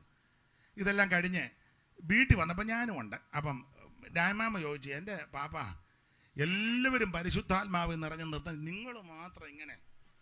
അപ്പോൾ പുള്ളിയുടെ ഡയലോഗ് അതാ രസം. പുള്ളി, രാജമ്മേ, ദൈവത്തിൻ്റെ ആത്മാവ് എൻ്റെ മൺകൂടാരത്ത് വന്നിട്ട് എനിക്കൊരക്ഷരം പറയാൻ പറ്റുന്നില്ല. പുള്ളിയുടെ ഡയലോഗാ. നിങ്ങൾക്ക് അങ്ങനത്തെ കുഴപ്പം നിങ്ങൾക്ക് പറയാമായിരുന്നല്ലോ. എനിക്ക് ദൈവത്തിൻ്റെ അത്യന്ത ശക്തി എൻ്റെ മൺകൂടാരങ്ങൾ വന്നിട്ട് എനിക്കൊരു അക്ഷരം മിണ്ടാൻ മേല, അനങ്ങാനും മേല. എനിക്ക് വന്ന് നിങ്ങൾക്കും അങ്ങനെയാണെന്ന് തോന്നുന്നു. ദൈവത്തിൻ്റെ അത്യന്ത ശക്തി നിങ്ങളുടെ മൺകൂടാരങ്ങളിൽ ഇറങ്ങിയിട്ട് നിങ്ങൾക്ക് അനങ്ങാനും മേല. ഇത് വിവശതയാ, അവശതയല്ല. കർത്ത ദിവസത്തിൽ ആത്മവിവശനായി. ഈ ആത്മവിവശത വന്നാൽ ബോധം പോകുകയല്ല, ബോധം ഉണ്ടാകുക. ചെല്ലു ധരിക്കുന്ന ബോധം പോകുക, എന്ന ബോധം പോകുകയല്ല, ഉണ്ടാകുക. ആ ഭാഗം നിങ്ങൾ പഠിച്ചേ. കാണും, കേൾക്കും, അറിയും, എഴുതും, ഓർക്കും, പറയും, നോക്കും. താഴോട്ട് പഠിക്കുമ്പോൾ അതെല്ലാം അതിനകത്ത് സംഭവിക്കുന്നുണ്ടല്ലോ. അപ്പൊ കർത്ത ദിവസത്തിൽ ആത്മവിവശനായി. ആത്മവിവശത എന്ന് പറഞ്ഞാൽ അവ യോഗത്തിന് വന്ന് അനങ്ങാതെ അവിടെ ഉരുണ്ട് വീണ് കിടക്കുന്നതല്ല. കർത്ത ദിവസം ആത്മവിവശത വന്നപ്പോൾ കാണും, കേൾക്കും, അറിയും, പറയും, ഓർക്കും, എഴുതും, മറക്കത്തില്ല. അതാ വിവശത. അവിടെ വായിക്കുന്ന കർത്ത ദിവസത്തിൽ ആത്മവിവശനായി. നീ കാണുന്നത് ഒരു പുസ്തകത്തിൽ എഴുതി. Ephesus, Smyrna, Pergamos, തുയതൈര, Sardis, Philadelphia, ലവോദിക്കിയ എന്ന 7 സഭകൾക്ക് എഴുതുക എന്ന കാഹളത്വത്തിന് ശബ്ദം എന്റെ പുറകിൽ കേട്ടു. എന്നോട് സംസാരിച്ച നേതം എന്തെന്ന് കാണുവാൻ ഞാൻ തിരിഞ്ഞു. 13-ാം വാക്യം വായിച്ചല്ലോ. തിരിഞ്ഞപ്പോൾ 7 നക്ഷത്രം മലങ്കെങ്കിലും പിടിച്ച് 7 പൊൻ നിലവിളക്കിന്റെ നടുവിൽ നിലയങ്ങ് ധരിച്ച് മേറത്ത് പൊൻകച്ച കെട്ടവനായി മനുഷ്യപുത്രനോട് സദൃശനായവനെ ഞാൻ കണ്ടു. താഴോട്ട് നമ്മുടെ കർത്താവിന്റെ തേജസ്കരിക്കപ്പെട്ട ആ പ്രത്യക്ഷതയാ യോഗം ഞാൻ കാണുന്നത്. ഇന്ന് രാത്രി എന്നെ കേൾക്കുന്ന പ്രിയരെ, ഞാനും നിങ്ങളും കാണേണ്ടത് യേശു ക്രിസ്തുവിന്റെ വെളിപ്പാടാ. ആരാ യേശു ക്രിസ്തു? നിന്റെ പാപത്തെ മോചിക്കുന്നവൻ. ആരാ യേശു ക്രിസ്തു? നിന്റെ രോഗത്തെ സൗഖ്യമാക്കുന്നവൻ. ആരാ യേശു ക്രിസ്തു? നിനക്ക് സമാധാനം നൽകുന്നവൻ. ആരാ യേശു ക്രിസ്തു? നിന്നെ സൗഖ്യമാക്കുന്നവൻ. ആരാ യേശു ക്രിസ്തു? നിന്നെ വീണ്ടെടുക്കാൻ കഴിവുള്ളവൻ. ആരാ യേശു ക്രിസ്തു? എല്ലാത്തെയും ജയിച്ചവൻ. ആരാ യേശു ക്രിസ്തു? സകലത്തെ നിയന്ത്രിക്കുന്നവൻ. ആരാ യേശു ക്രിസ്തു? ഈ പ്രകൃതിയുടെ മേൽ അധികാരമുള്ളവൻ. ആരാ യേശു ക്രിസ്തു? സകല രോഗങ്ങളെ സൗഖ്യമാക്കുവൻ. ഇന്ന് രാത്രി മഹത്വവാനാകുന്ന തേജസ്കരിക്കപ്പെട്ട യേശു ക്രിസ്തുവിന്റെ വെളിപ്പാട് ഇന്ന് രാത്രി കണ്ടുവേണം ഇവിടുന്ന് തിരിച്ചു പോകാൻ. കരുണ നിറഞ്ഞ കണ്ണുള്ളവൻ തൻ ജനത്തിൻ കരത്തിൽ കരളലിഞ്ഞു. കാതുള്ളോൻ ലോകപാപ ചുമടിനെ ശിരസ്സു കൊണ്ടു ചുമന്നടിപ്പാൻ കുരിശെടുത്തു ഗോഗോഥാവിൽ പോയോനെ സ്തുതിപ്പി. ചേർന്ന് പാടാം.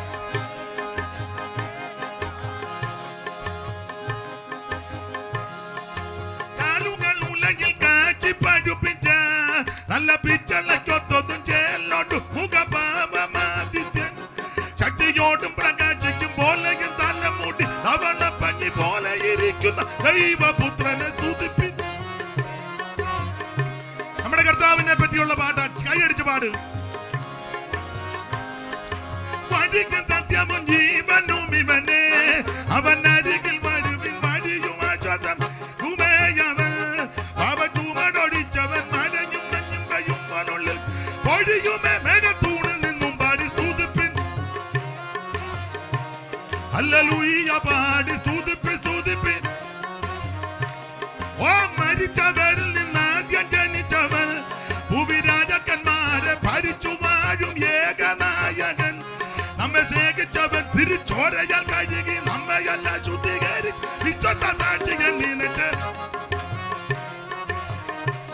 ഹല്ലേലൂയ പാടി സ്തുതിപ്പി സ്തുതിപ്പി. വളരെ വെള്ളത്തിൽ നിരച്ചിൽ കൊത്തതും ശവക്കല്ലറയിൽ നിന്നും വെള്ളിയ മരിച്ചൊരു ഉയർത്തു യുവാനായി തക്ക വല്ലഭമുള്ളതും എളിയ ജനം ചെവിക്കൊള്ളുവതും വലിയ ഗംഭീര ശബ്ദമുള്ളോന്. ഹല്ലേലൂയ പാടി സ്തുതിപ്പി സ്തുതിപ്പി. വലിയ ദൈവദൂതന്റെ ശബ്ദവും ദൈവകാകളവും തന്റെ വിളിയോടിട കലർന്ന് മുഴങ്ങവേ വാനലോകത്തിൽ നിന്ന് ജോലിക്കും അഗ്നിമേഘത്തിൽ വെളിപ്പ് കലങ്ങും ദുഷ്ടൻ മക്കളാനന്ദിക്ക് സ്തുതിപ്പിൻ. ഹല്ലേലൂയ പാടി സ്തുതിപ്പി സ്തുതിപ്പി. ചേർന്ന് മന്നവ മന്നനാകുന്ന മജികായേ മകസേനയും കർത്തനെ മണ്ണും വിണ്ണും പടച്ചവനെ മാനുവന മണ്ണു നന്ദനെ നന്ദനെ മേരി നന്ദനെ രാജ നന്ദനെ നിങ്ങൾ നന്ദിയോടെ പാടി സ്തുതിപ്പി പാടി സ്തുതിപ്പി സ്തുതിപ്പി. ഹല്ലേലൂയ പാടി സ്തുതിപ്പിൻ യേശുവേ. യേശു നാമത്തിനു ജയം. അല്ലലല്ല അവനാക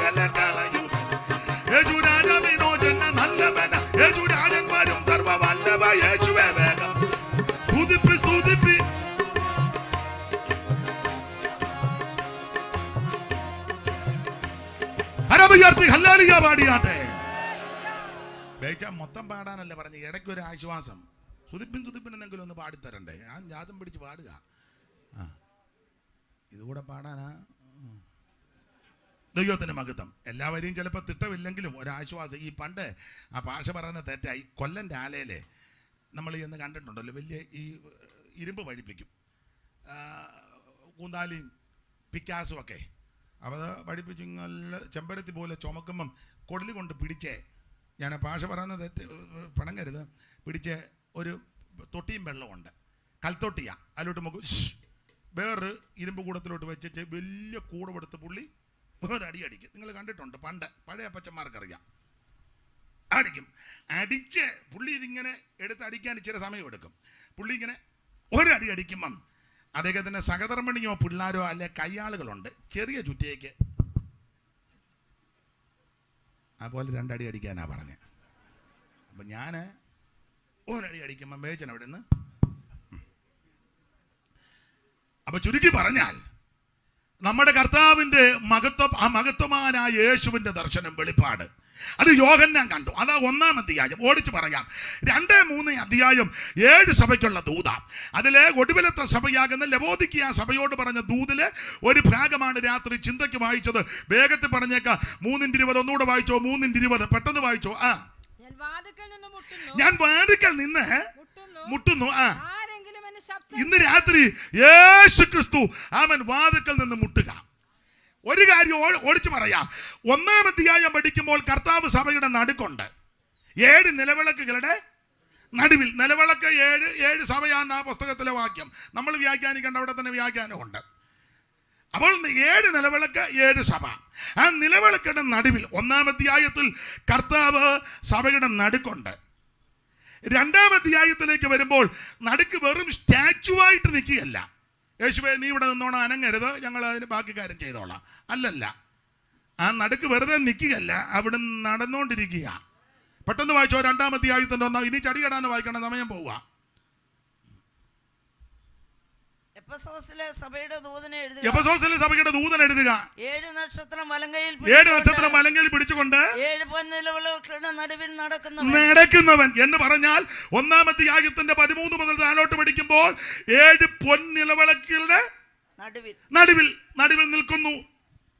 2-ാം അധ്യായത്തിൽ വന്നപ്പോൾ നടുക്ക് വെറുതെ നിൽക്കുകയല്ല, അവിടുന്ന് നടന്നുകൊണ്ടിരിക്കുക എന്ന് പറഞ്ഞാൽ ഓരോ സഭയുടെ നടുവിൽ കൂടെ യേശു നടക്കുക. ഇന്ന് രാത്രിയോ അവിടെ നമ്മുടെ നടുവിലുണ്ട്. യേശു ക്രിസ്തു നടുവിലാണെന്ന് ചില പൊട്ടന്മാര് ധരിച്ചിരിക്കുന്ന യേശു കിടക്കാൻ. അതുകൊണ്ട് ചാക്കോച്ച പ്രാർത്ഥിക്കാ പൊട്ട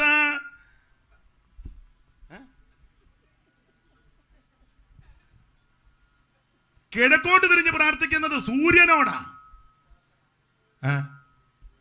8:16 യഗസ്കേൽ വെളിപ്പാടല്ലേ? വായിക്ക്, പെട്ടെന്ന് വായിക്ക്, പോകണ്ടേ എല്ലാവർക്കും. അവൻ എന്നെ യഹോവയുടെ ആലയത്തിന്റെ അകത്തെ പ്രാകാരത്തിൽ കൊണ്ടുപോയി യഹോവയുടെ മന്ദിരത്തിന്റെ വാതിൽക്കൽ മണ്ഡപത്തിനും യാഗപീഠത്തിനും നടുവിൽ ഏകദേശം 25 പുരുഷന്മാരെ ഓടിച്ചു വായിരേ. തങ്ങളുടെ മുതുക് യഹോവയുടെ മന്ദിരത്തിന് നേരെ മുഖം കിഴക്കോട്ടും തിരിഞ്ഞുകൊണ്ട് നിന്നിരുന്നു. അടുത്തത് അവര് കിഴക്കോട്ട് നോക്കി സൂര്യനെ നമസ്കരിക്കുക. എന്റെ പൊന്നു സഹോദര, കിഴക്കോട്ടുള്ള പ്രാർത്ഥനയും കിഴക്കോട്ടുള്ള നോട്ടോ സൂര്യാരാധനയാ. നമ്മുടേത് സൂര്യാരാധനയല്ല, ദൈവാരാധനയാ. അതിന് കാരണം തന്നെ നമ്മുടെ കർത്താവ് നമ്മുടെ നടുക്കുണ്ട്. അവിടുന്ന് ഈ ലോകത്ത് ജീവിച്ച് ശുശ്രൂഷ ചെയ്തപ്പോഴേ പറഞ്ഞല്ലോ, നിങ്ങൾക്കറിയാം 2-3 പേർ എന്റെ നാമത്തിൽ എവിടെ കൂടിയാലും നടുവിലുണ്ടെന്ന്. ഇന്ന് രാത്രി അവിടുന്ന് നമ്മുടെ നടുവിലുണ്ട്. പുറപ്പാട് പുസ്തകം 25 നിങ്ങൾ പഠിക്കുമ്പോൾ ഞാൻ അവരുടെ നടുവിൽ വസിക്കുവാൻ അവർ എനിക്കൊരു വിശുദ്ധ മന്ദിരം പണിയണം. നമ്മുടെ കർത്താവിന്റെ അവൻ തിരുജനനത്തിന് അനന്തരം 12-ാമത്തെ വയസ്സിൽ വലിയ പള്ളിയിൽ ചെന്ന് ശാസ്ത്രിമാരുടെയും പരീശന്മാരുടെയൊക്കെ നടുക്കിരുന്ന് അവിടുന്ന് തിരുവായി ഒടിഞ്ഞു. ദൈവത്തിന്റെ മകത്ത് അവരമ്പരന്ന് പോയി. എന്തിനേറെ അവൻ ക്രൂശിൽ കിടന്നപ്പോഴും 2 കള്ളന്മാരുടെ നടുവിലാണ്. അവൻ ഉയർത്തെഴുന്നേറ്റപ്പോഴും ശിഷ്യന്മാരുടെ നടുവിലാണ്. വാതിലടച്ചിട്ടപ്പോഴും വാതിലിനകത്ത് എന്ന് നടുവിലാ വെളിപ്പെട്ടത്. ഇന്ന് രാത്രിയിലും 7 നിലവിളക്കുടെ നടുവിൽ. അതുകൊണ്ട് എന്റെ സഹോദര, ദൈവസ്നേഹത്തിൽ വചനത്തെ വിളിച്ച് വെച്ച് പറയാ, കിഴക്കോട്ട് നോക്കി പ്രാർത്ഥിക്കരുത്. കിഴക്കുന്നുമല്ല, തെക്കുന്നുമല്ല, പടിഞ്ഞാറുന്നുമല്ല ഉയർച്ച വരുന്നത്. ഉയർച്ച ഉയരത്തിനാ വരുന്നത്. ഇന്ന് രാത്രി യഹോവ സിയോനിൽ നിന്ന് നിന്നെ അനുഗ്രഹിക്കും. Praise the Lord. സൗന്ദര്യത്തിന്റെ പൂർണ്ണതയായ സിയോനിൽ നിന്ന് അവിടുന്ന് പ്രകാശിക്കുന്നു. ഇന്ന് രാത്രി ആ പ്രകാശം നീ പ്രാപിച്ച് ഇന്ന് രാത്രി അവിടുത്തെ നമ്മുടെ നടുവിലുണ്ട്. അതുകൊണ്ട് കിഴക്കോട്ട് പ്രാർത്ഥിച്ച പ്രാർത്ഥന ഇന്ന് വരെ അബദ്ധമായി. ഇന്ന് നിർത്തിയച്ച് നീ ദൈവത്തോട് കണ്ണ് മേളിലോട്ട് ഉയർത്തി പ്രാർത്ഥിക്കരുത്. ഞാൻ എൻ്റെ കണ്ണ് പർവ്വതങ്ങളിലേക്ക് അല്ല പ്രാർത്ഥിക്കാന്ന് പറയുമ്പോൾ നേരെ ഇന്നേലും നല്ല ബുദ്ധി ഉണ്ടായിച്ചു പോ. ദൈവത്തിന് മഹത്വം. നമ്മുടെ കർത്താവ് നടുവിലുണ്ട്. ഇന്ന് രാത്രി അവിടെ നിന്ന് നടുവ് ഉലാവിക്കൊണ്ടിരിക്കുക. Praise the Lord. നടുവിൽ നടക്കും രാജരാജൻ വരുന്നു വേഗം വാനമേഘ പറന്നു പോവാൻ ഒരുങ്ങി നിന്നിടാ. മാറിടാത്തവൻ സത്യമാ, മാറിടാത്തവൻ സത്യമാ. നടുവിൽ നടക്കും രാജരാജൻ വരുന്നു വേഗം വാനമേഘ പറന്നു പോവാൻ ഒരുങ്ങി നിന്നിടാ. മാറിടാത്തവൻ, മാറിടാത്തവൻ സത്യമാ. നേരമില്ല. അപ്പോൾ ഇന്ന് രാത്രി അവിടെ നിന്ന് നമ്മുടെ നടുവിലുണ്ട്. അപ്പോൾ 1-ാം അധ്യായത്തിൽ നിലവിളക്കയുടെ നടുവിൽ യേശു നിൽക്കുന്നു. തേജസ്കരിക്കപ്പെട്ട യേശു ക്രിസ്തു. ആ കർത്താവ് വെറുതെ സ്റ്റാച്ചു ആയിട്ട് നിൽക്കുകയല്ല, പ്രതിമയായിട്ടല്ല, ഒരു ബിംബമായിട്ട് നിൽക്കുകയല്ല. 2-ാം അധ്യായത്തിൽ നടുവിൽ കൂടെ നടന്നുകൊണ്ടിരിക്കുക എന്ന് പറഞ്ഞാൽ അവിടുന്ന് ജീവനുള്ള ദൈവമാ. ചത്ത ദൈവമല്ല, മൺമറഞ്ഞ ദൈവമല്ല, മണ്ണോട് മണ്ണായ ദൈവമല്ല, മിണ്ടാട്ടമില്ലാത്ത ദൈവമല്ല, മിണ്ടാതെ മൃഗലിക്കാതെ ഇരിക്കുന്ന ദൈവമല്ല. അവിടുന്ന് ജീവനുള്ള ദൈവമാ. അവിടുത്തെ കണ്ണുണ്ട് കാണുകയും ചെയ്യാം, മൂക്കൊണ്ട് മണക്കുന്നുണ്ട്, ചെവി കൊണ്ട് കേൾക്കുന്നുണ്ട്, തൊണ്ട കൊണ്ട് സംസാരിക്കുന്നുണ്ട്. അതുകൊണ്ട് ഇന്ന് രാത്രി അവനെ സേവിക്കുന്നവർ, അവനെ ആരാധിക്കുന്നവർ അവനെ പോലാ. പത്രോസ് പറഞ്ഞ പദം നമുക്കറിയാം, ജീവനുള്ള കല്ലാകുന്ന അവന്റെ അടുക്കൽ നിങ്ങളും ചെന്നിട്ട് ജീവൻ പ്രാപിക്കേണ്ടതിന്.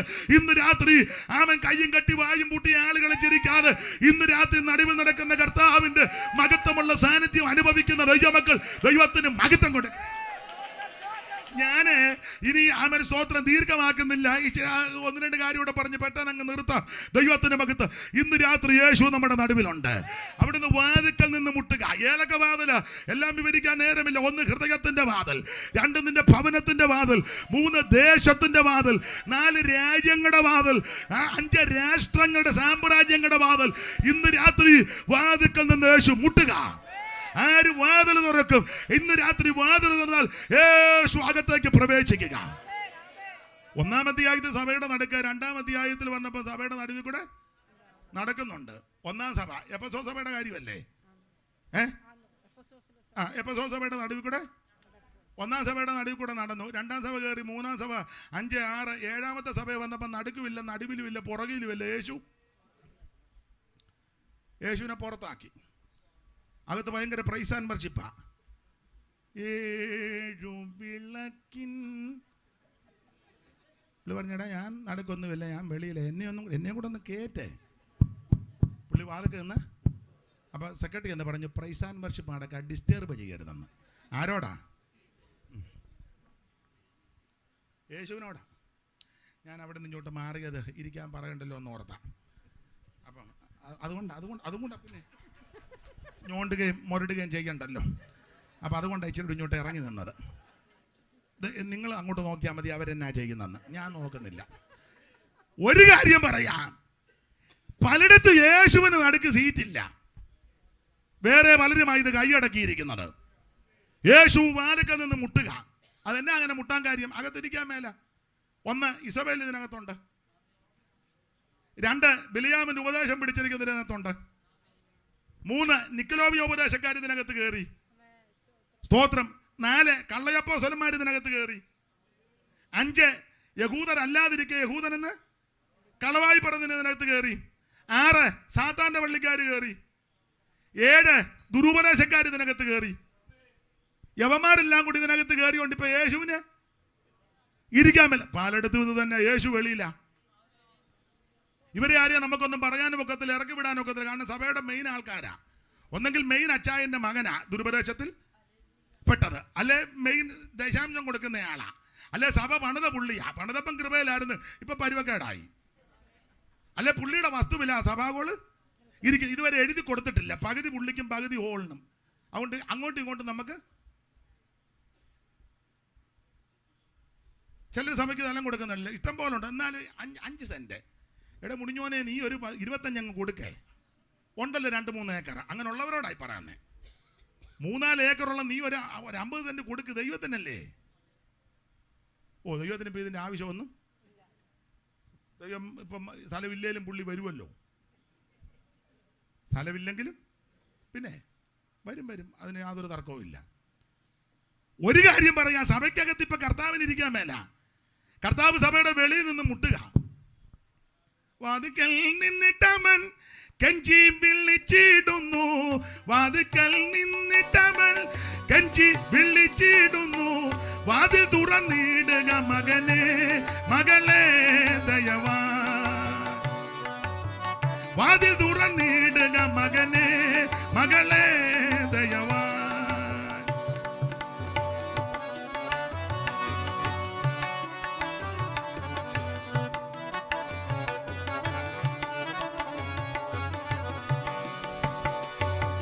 കാടുകര തേടിയോടി കൂകി വിളിച്ചിടുന്നു, കാടുകര തേടിയോടി കൂകി വിളിച്ചിടുന്നു, എന്റെ സ്വരം കേൾക്കുമോ മകളെ മകനെ കുഞ്ഞേ, എന്റെ സ്വരം കേൾക്കുമോ മകളെ മകനെ കുഞ്ഞേ.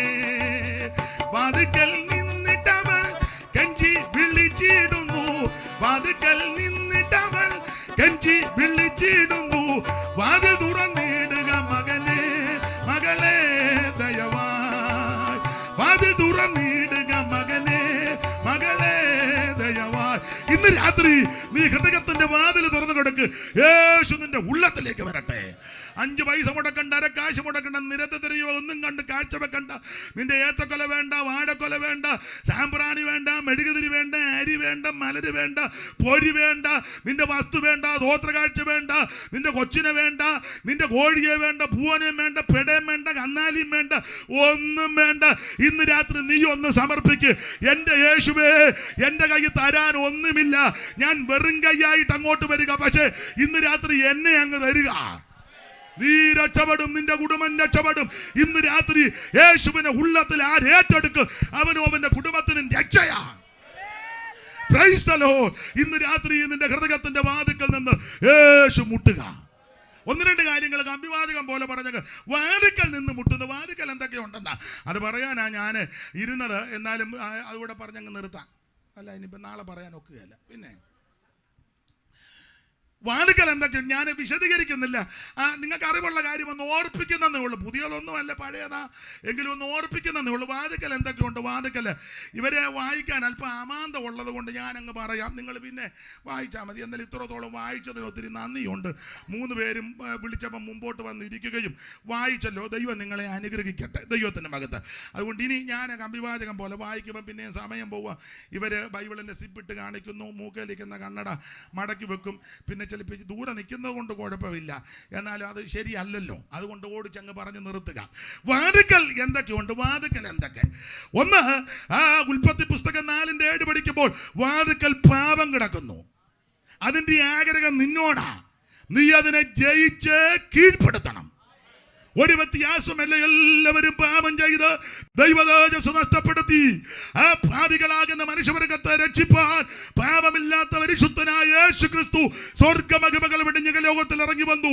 ദൈവരൂപത്തിലിരിക്കുക, ദൈവത്തോടുള്ള സമത്വം മുറുകെ പിടിച്ചുകൊള്ളണമെന്ന് വിചാരിക്കാതെ സ്വരൂപമെടുത്ത് വേഷത്തിൽ മനുഷ്യനായി തന്നെത്താൻ താഴ്ത്തി മരണത്തോളം, ക്രൂശിലെ മരണത്തോളം അനുസരണമുള്ളവനായ യേശുവിന്റെ രക്തം നിന്റെ സകല പാപവും പോക്കി നിന്നെ ശുദ്ധീകരിക്കും. കർമ്മമാർഗം കൊണ്ടോ, പുണ്യപ്രവൃത്തി കൊണ്ടോ, ദാനധർമ്മം കൊണ്ടോ, നേർച്ച കാഴ്ച കൊണ്ടോ, ആചാരമോ അനുഷ്ഠാനമോ പാരമ്പര്യമോ കീഴ്വഴക്കമോ കൊണ്ടൊന്നും പാപം പരിഹരിക്കത്തില്ല. തോമാശ്ലീഹയുടെ കാലത്ത് മുങ്ങിയാലാന്ന് പറഞ്ഞാലൊന്നും പാപം പരിഹരിക്കുകയല്ല. പള്ളിക്ക് സ്ഥലം കൊടുത്തത് കൊണ്ടോ, ഗുരുജൻ തൊട്ടി പണിതത് കൊണ്ടോ, പെന്തിക്കോസ് കോള് വെച്ച് കൊടുത്തത് കൊണ്ടോ, അവൻ സഭാകുളിന് പാൻ മേടിച്ചിട്ടത് കൊണ്ടോ, സ്വോത്രകാഴ്ച ഇട്ടത് കൊണ്ടോ, അവൻ കൺമഷം നടത്തിയത് കൊണ്ടോ, 10 പേർക്ക് ജാപ്പാട് കൊടുത്തത് കൊണ്ടോ, ആശ്വാസഭവനിൽ ഒരു നേരത്തെ ഭക്ഷണം കൊടുത്തത് കൊണ്ട്, അത് വളരെ നല്ലതാ, കൊടുത്തത് കൊണ്ടൊന്നും സ്വർഗത്തിൽ പോകുകയല്ല. സ്വർഗത്തിൽ പോകണമെങ്കിൽ പാപങ്ങൾ ഏറ്റുപറഞ്ഞ് ഉപേക്ഷിച്ച് യേശുവിനെ രക്ഷിതാവായി സ്വീകരിക്കണം. ഇന്ന് രാത്രി അതിന് മുഖാന്തരം ഉണ്ടാകട്ടെ. നിന്റെ സകല പാപങ്ങളും പരിഹരിക്കുവാൻ, മോചിക്കുവാൻ പര്യാപ്തമായ രക്തമാണ് യേശുവിന്റെ പരിശുദ്ധ രക്തം. എന്താ നമ്മുടെ കർത്താവിന്റെ രക്തത്തിന്റെ പ്രത്യേകത? ഒന്ന്, ഇത് പാപം മോചിക്കുന്ന രക്തം. രണ്ട്, രോഗത്തെ സൗഖ്യമാക്കുന്ന രക്തം. മൂന്ന്, നിനക്ക് സമാധാനം തരുന്ന രക്തം. നാല്, സകല വ്യാധികളും പുറപ്പിക്കുന്ന രക്തം. അഞ്ച്, നമുക്ക് ജയം തരുന്ന രക്തം. വെളിപ്പാട് വായിക്കുന്നത് കുഞ്ഞാടിന്റെ രക്തത്താൽ അവർ ജയിച്ചെന്ന. ഇന്ന് രാത്രി പരാജയത്തിന്റെ പടുകുടിയിൽ കിടക്കുന്ന ആരെങ്കിലും എന്നെ കേൾക്കുന്നെങ്കിൽ നിനക്ക് ജയം തരുവാൻ കഴിവുള്ള രക്തമാണ് യേശുവിന്റെ രക്തം. ഇത് പുണ്യാക രക്തമാണ്, സംസാരിക്കുന്ന രക്തമാണ്, ഗുണകരമായി സംസാരിക്കുന്ന രക്തം. ഇത് ഹാബേലിന്റെ രക്തത്തെക്കാൾ ഗുണകരമായി സംസാരിക്കുന്ന രക്തം.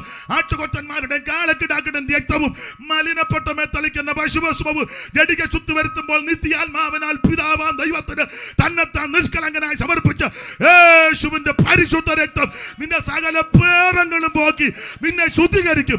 ഇന്ന് രാത്രി ഏറ്റുപറ, എന്റെ യേശുവേ, ഞാൻ പാപിയാ, എന്റെ പാപം ഓർത്ത് ഞാൻ പശ്ചാത്തപിക്കുന്നു, എന്റെ പാപം ഏറ്റുപറഞ്ഞ് ഉപേക്ഷിക്കുന്നു. ഇന്ന് രാത്രി എന്റെ പാപത്തെ മോചിച്ച്, പാപത്തെ ക്ഷമിച്ച് എന്റെ ഉള്ളത്തിലേക്ക് വന്ന് എന്നെ അവിടുത്തെ മകളാക്കി മകനാക്കി തീർക്കണമെന്ന് ആര് പ്രാർത്ഥിക്കും, അവരെ ഇന്ന് രാത്രി യേശു രക്ഷിക്കും. ഓടിച്ച് അവസാനിപ്പിക്കട്ടെ. ഒന്ന്, വാതിക്കൽ പാപം കിടക്കുന്നു. രണ്ട്, വാതിക്കൽ സംഹാരകൻ നിൽക്കുന്നു. പുറപ്പാട് 12:13 നിങ്ങൾ പിന്നെ വായിച്ചാൽ മതി. അവൻ സംഹാരകൻ വാതിക്കൽ നിൽക്കുക. സംഹാര ശക്തി വാതിക്ക് എന്തിന്? ആദിയാതനെ തട്ടാൻ. രക്ഷപ്പെടാൻ എന്നാ മാർഗം? ഒരു കുഞ്ഞാടിനെ എടുത്ത് ചോരത്തലി ആചരിച്ചു. എന്തോ സംഭവിച്ചു? സകല എണ്ണവും രക്ഷപ്പെട്ടു. എവിടുന്ന്? മിസ്രയീം വിട്ടു. മിസ്രയീം വിട്ടെന്ന്. ഈ മിസ്രയീം പൂർണ്ണമായിട്ട് വിടുന്നത് എപ്പോഴാ? എല്ലാരും ഇപ്പൊ പാട്ട് പാടുക. മിസ്രയീം വിട്ടതിൽ. പറവോന്റെ തിണ്ണെ കിടന്നാ പാടുന്നേ. അവനും പെമ്പളയും കൂടെ ജനലിൽ കൂടെ, അയ്യോ ഈ വിട്ടി നമ്മുടെ തിണ്ണെ കിടന്നാന്നല്ലോ. ഒരു തലയണയും പായും അവിടെ മടക്കി വെച്ചിരിക്കുക. രാവിലെ പോയി ഇഷ്ടി കുഴയ്ക്കും, വൈകിട്ട് വന്നിച്ച് പാടുക. പറവോന് ഞാനിനി, പറവോനും പെമ്പള എൻ്റെ ഭാഷയെ ചിരിക്കുക. ഈ വിട്ടി ഇവിടെ തന്നെ കിടന്ന്, എടാ പറവോന് ഞാനിനി അടിമയല്ലെന്ന് പാടുന്നത് എപ്പോഴാന്ന് ചോദിച്ചാൽ ചെങ്കടൽ കിടന്ന് അക്കരെ കയറുമ്പോഴാണ്. ചെങ്കടൽ തീരത്ത് വന്നതുകൊണ്ടും മിസ്രയീം വിട്ടിട്ടില്ല. ചെങ്കടൽ കടന്ന് മറുകര കയറുമ്പോൾ അത് വേറൊരു രാജ്യമാണ്. അവിടെ ഫറവോൻ അധികാരമില്ല. അപ്പൊ ചെങ്കടൽ പൂർണ്ണമായിട്ട് വിടുമ്പോഴാ മിസ്രയീം വിടുന്നത്. എന്ന് പറഞ്ഞാൽ ചെങ്കടൽ സ്നാനത്തിന് മുൻകുറി. റോമാലേഖനവും പത്രോസ് ലേഖനവും കൊരിന്ത്യാലേഖനവും ഒക്കെ ചേർത്ത് പഠിക്കുമ്പോൾ ഇത് സ്നാനത്തിന് മുൻകുറി എന്ന് പറഞ്ഞാൽ നീ പിതാവിൻ്റെയും പുത്രൻ്റെയും പരിശുദ്ധാത്മാവിൻ്റെയും നാമത്തിൽ നിമജ്ജന സ്നാനം കഴിഞ്ഞ് മറുകര കയറുമ്പോഴാണ് പൂർണ്ണമായിട്ട് മിസ്രയീം വിടുന്നത്. അപ്പോൾ വാതിക്കൽ സംഹാരം നിൽക്കുക. സംഹാരകൻ തൊടാതിരിക്കാൻ ചെയ്യേണ്ട കാര്യം ഇതാ, കുഞ്ഞാടിനെ അറുത്ത് ചോരത്തലി ആചരിക്കണം. യേശുവിൻ്റെ കാൽവരി മരണം. നമ്മുടെ പസക കുഞ്ഞാട് മറക്കപ്പെട്ടിരിക്കുന്നു, ക്രിസ്തു തന്നെ.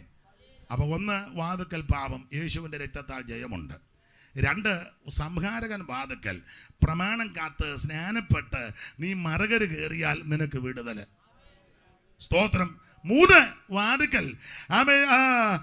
യാക്കോബിന്റെ ലേഖനം 5:7, 8, 9 പഠിക്കുമ്പോൾ ന്യായാധിപതി വാതിക്കൽ നിൽക്കുന്നു. ഒരുത്തനോടൊരുത്തൻ ഞരങ്ങി, അതൊന്ന് വായിച്ചങ്ങ് നിർത്തിയേക്കാം, അതേ ഒക്കെയുള്ള. 5:9 വായിര്, പെട്ടെന്ന് വായിച്ചോ. യാക്കോബ്. സഹോദരന്മാരെ വിധിക്കപ്പെടാതിരിക്കേണ്ടതിന് ഒരുവന്റെ നേരെ ഒരുവൻ ഞരങ്ങിപ്പോകരുത്. ബന്ധിക്കോസുകാരോടും കൂടെ പറഞ്ഞത്, ഞരങ്ങരുത് നീ ഒരുവന്റെ നേരെ. ഇച്ചിരി സമയം കൂടെ എടുക്കും, വെള്ളം തന്നത് കൊണ്ട്.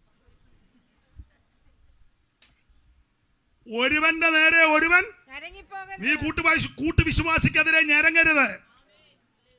ദൈവദാസന്മാർക്കെതിരെ നീ ഞരങ്ങരുത്. ദൈവദാസന്മാർ പരസ്പരം അന്യോന്യം, ഞാൻ അങ്ങനെയുണ്ട്. സെന്റർ, സെക്ഷന്, പ്രസ്ബിറ്റർ, കുന്തം, കോടാലി, കമ്മിറ്റി, കൗൺസിലിന്റെ ഞരങ്ങരുതെന്ന്. കൂടെ ശുശ്രൂഷിക്കുന്ന സഹോദരന്മാർ ദൈവദാസന്മാർക്കെതിരെ വേറൊരുത്ത ഞരങ്ങരുത്. അവനെതിരെ ഫേസ്ബുക്കിലും വാട്സപ്പിനകത്തും കുന്തത്തിനകത്തും എല്ലാം ഇരുന്ന് അടിച്ച് നിന്റെ എല്ലാം ഇടപാട് ദൈവം, നിന്റെ പരിപ്പളക്കും ദൈവം. ഞാനാണ് എൻ്റെ ഞരങ്ങരുത്. കാരണം പറയാൻ ന്യായാധിപതി വാദിക്കാൻ നിൽക്കുക. നിന്നെ ന്യായം വിധിക്കുമെന്ന്. വാക്കുകൾക്ക്, പ്രവൃത്തികൾക്ക്, സംസാരത്തിന്, ഇടപാട് സകലത്തിന് ന്യായവിധിയുണ്ട്. ഞരങ്ങിപ്പോകരുത്. സഹോദരിമാരോട് പറയും, അമ്മായിമ്മയ്ക്കെതിരെ ഞരങ്ങരുത്, മരുമകൾക്കെതിരെ ഞരങ്ങരുത്, സഹോദരങ്ങൾക്കെതിരെ ഞരങ്ങരുത്. സ്തോത്രം. അങ്ങ് അന്യോന്യം പഴിചാരരുത്, ചെളിവാരി അറിയരുത്. സ്തോത്രം. എന്നെ എല്ലാവരും ഒരു പരുവക്കേടിയിരിക്കുന്നേ. വാതുക്കൾ ന്യായാധിപതി നിന്നെ ന്യായം വിധിക്കും. വാക്കുകൾക്ക് ന്യായവിധിയുണ്ട്. നിന്റെ സംസാരം ശ്രദ്ധിച്ചോണം. നിന്റെ കൂടെ ആരാധിക്കുന്ന കൂട്ടുവിശ്വാസിക്കെതിരെ, കൂട്ടു സഹോദരനെതിരെ, കൂട്ടുവേലക്കാരനെതിരെ ടോർപ്പിട വെച്ചിട്ടുണ്ടെങ്കിൽ, പാര പണിതിട്ടുണ്ടെങ്കിൽ, അടിയിൽ കൂടെ ബ്രഹ്മാണ്ടം പണിതിട്ടുണ്ടെങ്കിൽ ദൈവം നിന്നെ ന്യായം വിധിക്കും. ന്യായാധിപതി വാദിക്ക നിൽക്കുന്നു, അവൻ ഞരങ്ങരുത്. Price the Lord. എല്ലാം ഞാൻ വിവരിക്കുന്നില്ല, അതാണല്ലോ നിങ്ങളുടെ പ്രാർത്ഥനയും. കർത്താവേ സ്തോത്ര, നാവിനെ ബന്ധിക്കണേ. ചിലരങ്ങനെ പ്രാർത്ഥിക്കും. ചിലർ, എല്ലാവരുടെയും കാര്യമല്ല. ചിലർക്ക് സന്തോഷമാ, എനിക്ക് പറ മാസ്റ്ററായി കേൾക്കട്ടെന്ന്. ചെല്ല് പറയും, ദൈവമേ ബന്ധിക്കണേ, നീ സിംഹത്തിൻ്റെ വായെ. ദൈവത്തിന് മഹത്വം. ഒന്ന്, പാപം വാതുക്കെ കിടക്കുന്നു. അതിൻ്റെ ആഗ്രഹം നിന്നോടാ. നീ അതിനെ ജയിച്ച് കീഴ്പ്പെടുത്തണം. സ്വയശക്തി കൊണ്ടൊക്കത്തില്ല, ദൈവകൃപ കൊണ്ടേ ഒക്കൂ. ആ പാപത്തിന് പരിഹാരം വരുത്താനാണ് യേശു ഇങ്ങോട്ട് വന്നത്. യേശുവിൻ്റെ രക്തത്താൽ സകല പാപവും പരിഹരിക്കും. 2, സംഹാരകൻ വാതുക്കെ നിൽക്കുക.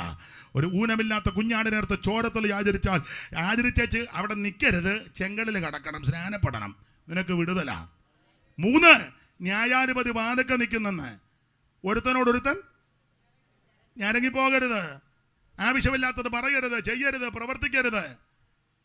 ഉണ്ടല്ലോ ഒത്തിരി ഒത്തിരി ഒത്തിരി ഒത്തിരി ഒത്തിരി ഒത്തിരി ഒത്തിരി ഉണ്ടല്ലോ. ഒരു സെക്ഷനിലാ കൂടുന്ന ടോർപ്പിടോയാ, ഒരു സെന്ററിൽ കൂടുക ടോർപ്പിടോയാ. സ്ഥാനം കിട്ടാൻ, കസേര കിട്ടാൻ, അധികാരം കിട്ടാൻ എന്തെല്ലാം സൂത്രവിദ്യകളാ. സൂത്രത്തിൽ സമ്പാദിക്കുന്നൊന്നും നിലനിൽക്കത്തില്ല. ദൈവം ഉയർത്തണം, ദൈവം നിന്നെ ആദരിക്കണം. ഒരുത്തനോടൊരുത്തൻ ഞരങ്ങിപ്പോകരുത്. ന്യായാധിപതി വാദിക്ക് നിൽക്കുന്നു. ദൈവത്തിന് മഹത്വം. മാത്രമാണോ ആണ്ടെ രോഗശാന്തിക്ക് വേണ്ടി നിൽക്കുന്ന ഒരുത്തൻ വാദിക്കല് 5:9 തോന്നുന്നു. സ്തോത്രം. വായിക്കണം, നേരമില്ല. രാജാക്കന്മാരുടെ 2-ാം പുസ്തകം 5:9-11 വാക്യം പഠിക്കുമ്പോൾ അവൻ രഥങ്ങളോടും സമ്മാനങ്ങളോടും കൂടെ നയമാൻ താൻ്റെ വീട്ടുവാതിക്ക് നിൽക്കുന്നു. ആരുടെ വീട്ടുവാതിക്ക്? എലീശായുടെ. അങ്ങനല്ലേ അമ്മാമ്മ? അതൊന്ന് വായിച്ചു. രോഗശാന്തിക്ക് നിൽക്കുന്നു. പെട്ടെന്ന് വായിരേ. എന്നാ വേണ്ട. അപ്പൊ ചുരുക്കി പറഞ്ഞാൽ, നയമാൻ വാതിക്ക വന്ന് നിൽക്കുക. കുഷ്ഠരോഗിയാ, പരാക്രമശാലിയാ, എങ്കിലും കുഷ്ഠരോഗി. എന്തോ സംഭവിച്ചെന്നറിയാമോ? വാതിക്ക വന്ന് നിന്ന നയമാനോട് എലീശ വന്ന് പറഞ്ഞു, ഒരു കാര്യം ചെയ്യും, കുഷ്ഠമല്ലേ, സൗഖ്യം കിട്ടാനല്ലേ വന്നേ, സമ്മാനമൊക്കെ ആയിട്ട്, രഥങ്ങളും ഒക്കെ ആയിട്ട് ഒറ്റ കാര്യം, അവിടെ യോർദാനിൽ പോയി മുങ്ങ്. 7 പ്രാവശ്യം പുള്ളിയോടനെ കുർത്തിച്ചു. കുർത്തിക്കുക മാത്രമല്ല, ആവശ്യമില്ലാത്തെല്ലാം പറഞ്ഞു. ഈ കലക്കവെള്ളത്തിൽ പങ്കുന്ന മുങ്ങേണ്ട കാര്യം എനിക്ക് ഇല്ല. ഞങ്ങളുടെ അവിടെ അവാനയും പറപ്പരുമുണ്ട്. അപ്പം കൂടെ വന്നൊരുത്തന് വെളിവുള്ളവനാ.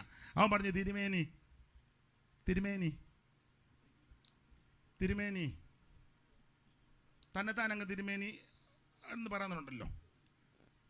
തിരുമേനി കട്ടിപ്പണിയൊന്നും അല്ലല്ലോ പറഞ്ഞേ, കിണ്ടിലിയാക്ക് കഴുത്തലിട്ട് മുങ്ങാനല്ലല്ലോ പറഞ്ഞേ, ഇറങ്ങി അങ്ങ് മുങ്ങാനല്ലേ പറഞ്ഞേ. തിരുമേനി എപ്പോഴും മുങ്ങുന്ന ആളുമാണല്ലോ. മുങ്ങ മനസ്സില്ലാ മനസ്സോടെ ആണെങ്കിലും പുള്ളി മുങ്ങി. പറഞ്ഞതുപോലെ 7-ാമത്തെ പ്രാവശ്യം മുങ്ങി പൊങ്ങിയപ്പോൾ ദേഹം ചെറിയ ബാലൻ്റെ ദേഹം പോലെ. എന്തിനാ വാതിക്ക് നിന്നത്? രോഗശാന്തി കിട്ടാൻ. 5:14 അവൻ ദൈവപുരുഷന്റെ കൽപ്പന പ്രകാരം, അങ്ങനല്ലേ 14:5-14. അപ്പോൾ അവൻ ചെന്ന് ദൈവപുരുഷന്റെ വചനപ്രകാരം 7 പ്രാവശ്യം യോർദാനിൽ മുങ്ങി. അവന്റെ ദേഹം ഒരു ചെറിയ ബാലകന്റെ ദേഹം പോലെ. ഇന്ന് രാത്രി നീ അവൻ സ്വത്ത് രോഗശാന്തി തരുവാൻ കഴിവുള്ളവനാ ദൈവം. യേശു നിന്നെ സൗഖ്യമാക്കുമെന്ന്. ഏത് മാറാരോഗവും, തീരെ ക്യാൻസറോ, ബ്രെയിൻ ട്യൂമറോ, കിഡ്നി പ്രോബ്ലമോ, എന്തുമാകട്ടെ, ഡോക്ടർമാർ പറഞ്ഞു കാണും അധിക നാൾ കാണത്തില്ല, രക്ഷപ്പെടത്തില്ല, ആമൻ സ്തോത്രം, ഇത് ആമൻ മുന്നോട്ടധികം പോകത്തില്ല. പക്ഷെ ഇന്ന് രാത്രി യേശു നിന്നോട് പറയുക, ഞാൻ നിന്നെ സൗഖ്യമാക്കും. അവിടുന്ന് സൗഖ്യത്തിന്റെ ഉറവിടമാ. ഒന്ന്, വാതിക്കൽ പാപം കിടക്കുന്നു, ജയിക്കണം. രണ്ട്, സംഹാരകൻ നിൽക്കുന്നു, അതിനെ കീഴ്പ്പെടുത്തി മിശ്രയും വിടണം. മൂന്ന്, അവൻ ന്യായാധിപതി വാതിക്കൽ നിൽക്കുന്നു, ഞരങ്ങരുതൊരുത്തന്റെ നേരെ ഒരുവൻ. നാല്, ആ വാതിക്കൽ രോഗശാന്തിക്ക് വേണ്ടി താണ്ട് സേനാപതി നിൽക്കുന്നു, അവന് പൂർണ്ണ സൗഖ്യവും കൊടുത്തു.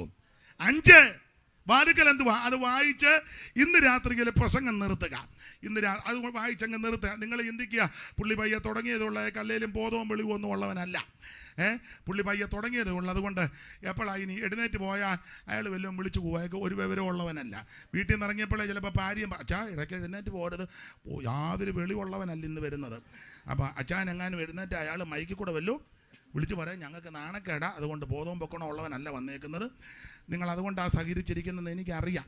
അല്ല, എനിക്ക് ഇച്ചിരി വിവരക്കേടുള്ളത് നല്ലതാണെന്ന് ഞാനിപ്പോൾ കരുതുക. എല്ലാവരും അങ്ങ് വിവരമുള്ളവരായാലേ. അല്ല, വിവരക്കേടുള്ളത് കൊണ്ടാണ് എന്നെ വിളിച്ചത്. പണ്ട് മർമാണി കല്യാണം കഴിച്ചു, തൊടുമർമ്മം മുഴുവൻ ഇറക്കി, അത് വലിയ തൊടുന്നിടത്തെല്ലാം മർമ്മമാണ്. പുള്ളി കല്യാണം കഴിച്ചു, പെമ്പളയാ പുള്ളിയെ തല്ലുന്നത്, കപ്പ ഇളകുന്ന ഉരുടി. അപ്പം പുള്ളി അടിക്കാൻ ചെല്ലുമ്പോൾ അവിടെ മർമ്മമാണ്. ഇവിടെ ഓരോരുത്തരായിട്ടൊരു അടി കൊടുക്കും. അപ്പം പുള്ളി നോക്കുമ്പോൾ അവിടെ മർമ്മം, പുള്ളി കൈ താത്ത് തള്ള തുടുപ്പിനിടിച്ചു. ചുരുക്കി പറഞ്ഞ മർമാണി ആയതുകൊണ്ട് ഇടി മേടിച്ച് ഊപ്പാട് വരിക. അപ്പം അതുകൊണ്ട് എല്ലാവരും അങ്ങ് മർമാണിയായ അതുകൊണ്ട് ഞാൻ ഇങ്ങനെ അങ്ങ് പോവുക, നിർത്തുക. ഒരു വാക്യം കൂടെ വായിച്ച് നിർത്തുക. ഒന്ന്, വാതിക്കൽ പാപം കീഴ്പ്പെടുത്തി ജയിക്കണം. രണ്ട്, വാതിക്കൽ സംഹാരകൻ മിശ്രയും വിട്ട് മറുകര കയറണം, സ്നാനം. മൂന്ന്, വാതിക്കൽ ന്യായാധിപതി ഒരുത്തനോടൊരുത്തൻ ഞരങ്ങിപ്പോകരുത്. നാല്, അവൻ വാതിക്കൽ രോഗശാന്തിക്ക് നിൽക്കുന്നു, ഏൽപ്പിച്ചു കൊടുത്താൽ നിനക്ക് സൗഖ്യം. അഞ്ച്, ഉത്തമഗീതം കണ്ട പുസ്തകം 5-ാം അധ്യായത്തിൻ്റെ 2-ാം വാക്യം. നമ്മുടെ കൺവെൻഷൻ തീരുകയല്ലേ, അപ്പോൾ അതുകൂടെ പറഞ്ഞ് നിർത്തുന്നതായിരിക്കും കുറച്ചുകൂടെ നല്ലത്. 5:2 ഒരു ഓർഡറിൽ അങ്ങ് നിൽക്കട്ടെ. ഞാൻ ഉറങ്ങുന്നു എങ്കിലും എൻ്റെ ഹൃദയം ഉണർന്നിരിക്കുന്നു, വാതിക്കൽ മുട്ടുന്ന എൻ്റെ പ്രിയന്റെ സ്വരം. മതി. വാതിക്കൽ മുട്ടുന്ന എൻ്റെ പ്രിയന്റെ സ്വരം. ഇന്ന് രാത്രി എന്നെ കേൾക്കുന്ന പ്രിയരെ, വാതിക്കൽ നിന്ന് മുട്ടുന്ന പ്രിയന്റെ സ്വരം. സ്തോത്രം. ഇനി ഉലകത്തിൽ വസിക്കുവാൻ ഗതിയില്ലാത്ത ഗതി ഞാൻ, ഇണയില്ല കൂറും പ്രാവു പോലെ രാപകൽ ഞരങ്ങുന്നു സൂര്യലോകെ ചേരുവാൻ. ഞരങ്ങുന്നു സൂര്യലോകെ ചേരുവാൻ. എൻ്റെ മണവാളനെ എന്നിൽ വരവിനു താമസം ഏറെയാകുമോ? വരവിൻ അറിയാവുന്നൊരു ചേർന്ന് പാട്.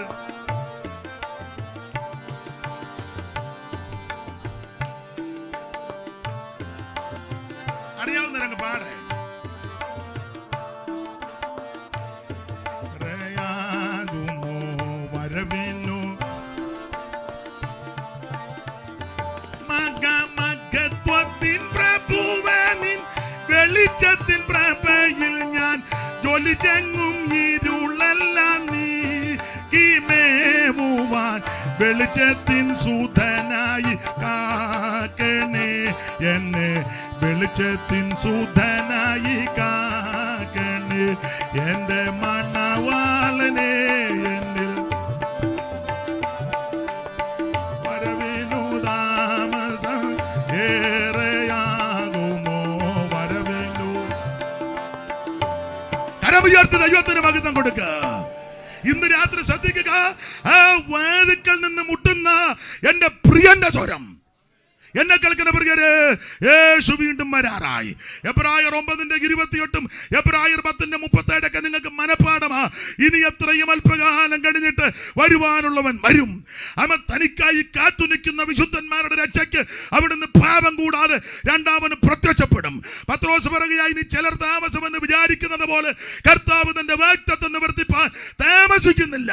എല്ലാവരും മാനസാന്തരപ്പെടണമെന്ന് വെച്ച് അവിടുന്ന് ദീർഘക്ഷമ കാണിക്കുക.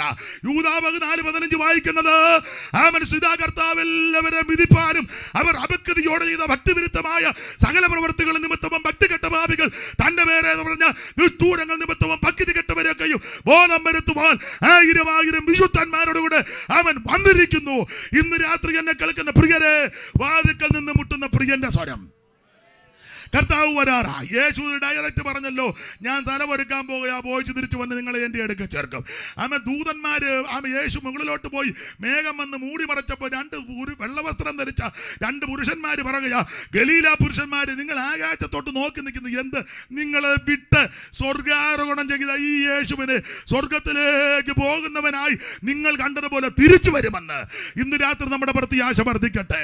പൗലോസ് തെസ്സലോനിക്കർ 4:13 മുതൽ താഴോട്ട് പിടിക്കുമ്പോൾ വിശേഷിച്ചതിന്റെ 16-ാമത്തെ വാക്യത്തിൽ കർത്താവ് തൻ ഗംഭീര നാദത്തോട് പ്രധാന ദൂതന്റെ ശബ്ദത്തോട് സ്വർഗത്തിൽ ഇറങ്ങി വരാൻ പോകുകയാ.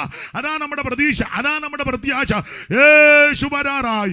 ആരും കൈവിടപ്പെട്ടു പോകരുത്, ആരും തള്ളപ്പെട്ടു പോകരുത്. കർത്താവിന്റെ വരവിൽ എല്ലാവരും ഒരുക്കപ്പെട്ട് എടുക്കപ്പെടണം.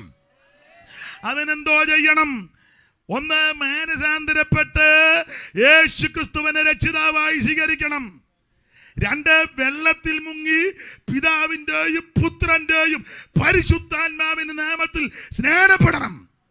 3, അഭിഷേകം പ്രാപിക്കണം. ആ പദവൊക്കെ പറയുമ്പോൾ ആദിക്കുകയും തർക്കിക്കുകയൊക്കെ ചെയ്യുന്നുണ്ട്. ഞാൻ തർക്കിക്കാനൊന്നുമില്ല, എൻ്റെ അടുക്ക തർക്കത്തിന് വരികയും ചെയ്യരുത്. ഒരു കാര്യം പറയാം, ഞാനിത് അനുഭവിക്കുന്നയാളാണ്.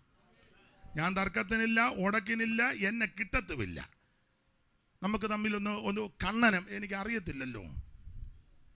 കണ്ണനും എന്നാണ് പോലും എനിക്കറിയത്തില്ല. എന്നെ തർക്കത്തിന് വിളിക്കുകയും തർക്കിക്കാൻ എനിക്കുമില്ല, ദൈവസഭയ്ക്കുമില്ലെന്നാണ് എഴുതി വെച്ചേക്കുന്നത്. ഇത് അനുഭവിച്ചുകൊണ്ടിരിക്കുക. അന്യഭാഷാ ഭാഷണത്തിൽ ദൈവത്തെ മഹത്വപ്പെടുത്ത്. ഇതാരുടെയും കുത്തകയല്ല, ദൈവത്തിൻ്റെ ദാനമാണ്. പ്രാർത്ഥിക്ക്, ദൈവം നിന്നെ നിറയ്ക്കും. നീ അഭിഷേകം പ്രാപിക്കണം. വരവിലെടുക്കപ്പെടണമെങ്കിൽ ദൈവത്തിന് മഹത്വം. വേർപാട് പാലിക്കണം, തിരുമേശ എടുക്കണം, കൂട്ടായ്മ ആചരിക്കണം, പ്രാർത്ഥന കഴിക്കണം, ദൈവത്തോടും മനുഷ്യരോടും കുറ്റമറ്റ മനസാക്ഷിയോടെ ജീവിക്കണം, അപ്പോസ്തലിക ഉപദേശത്തിൽ നിലനിൽക്കണം. യേശുക്രിസ്തുവിന്റെ ഉപദേശത്തിന് അതിര് കടന്നു പോകുന്നവനൊന്നും ദൈവമൊന്നുമില്ല. ദൈവത്തിന് മഹത്വം. ഈ ഉപദേശം ഇത് കർത്താവാകുന്ന യേശുക്രിസ്തുവിന്റെ പത്യവചനവും ഭക്തിക്കൊത്ത ഉപദേശമാണ്. ഈ ഉപദേശത്ത് നിൽക്കണം. ഇങ്ങനെ വേർപാട് പാലിച്ച് ഓരോ ദിവസവും വിശുദ്ധ ജീവിതം നയിച്ച് ജീവിക്കുന്ന വിശുദ്ധന്മാരെ ചേർക്കാൻ യേശു വീണ്ടും വരും. അതാ പറഞ്ഞ, വാതിക്കൽ നിന്ന് മുട്ടുന്നതിന്റെ പ്രിയന്റെ സ്വരം. ഇനി എത്രയും അല്പകാലം കഴിഞ്ഞിട്ട് വരുവാനുള്ളവരും വരും. ഇന്ന് രാത്രി നമ്മുടെ പ്രത്യാശ വർദ്ധിക്കട്ടെ. എല്ലാവരും അല്പസമയം ദൈവത്തെ മഹത്വപ്പെടുത്തിയാട്ടെ. എല്ലാവരും അല്പസമയം ആ പഴയ പാട്ടിന്റെ 2 ചരണം നമുക്കൊന്ന് ചേർന്ന് പാടാം. അങ്ങോട്ട് വന്നാട്ടെ. ആ പഴയ പാട്ടിന്റെ 2 ചരണം നിങ്ങൾ എല്ലാവരും എഴുന്നേറ്റ് നിന്ന് പാടാൻ ഞാൻ പറയത്തില്ല, കാരണം ഇറങ്ങിപ്പോവും.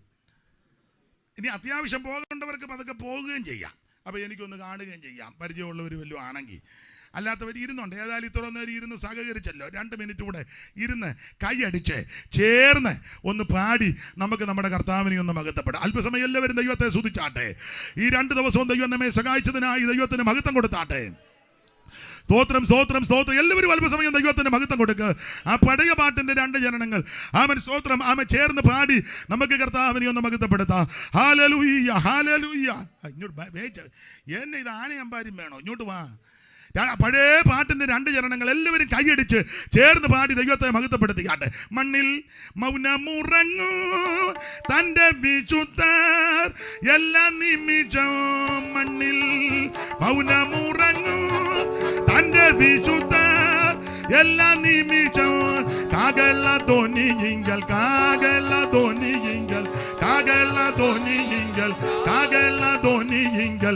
ചടിചേടെ ഉയർത്തി തിരുമുഖം കാൺമാൻ, ചടിചേടെ ഉയർത്തിയിടും.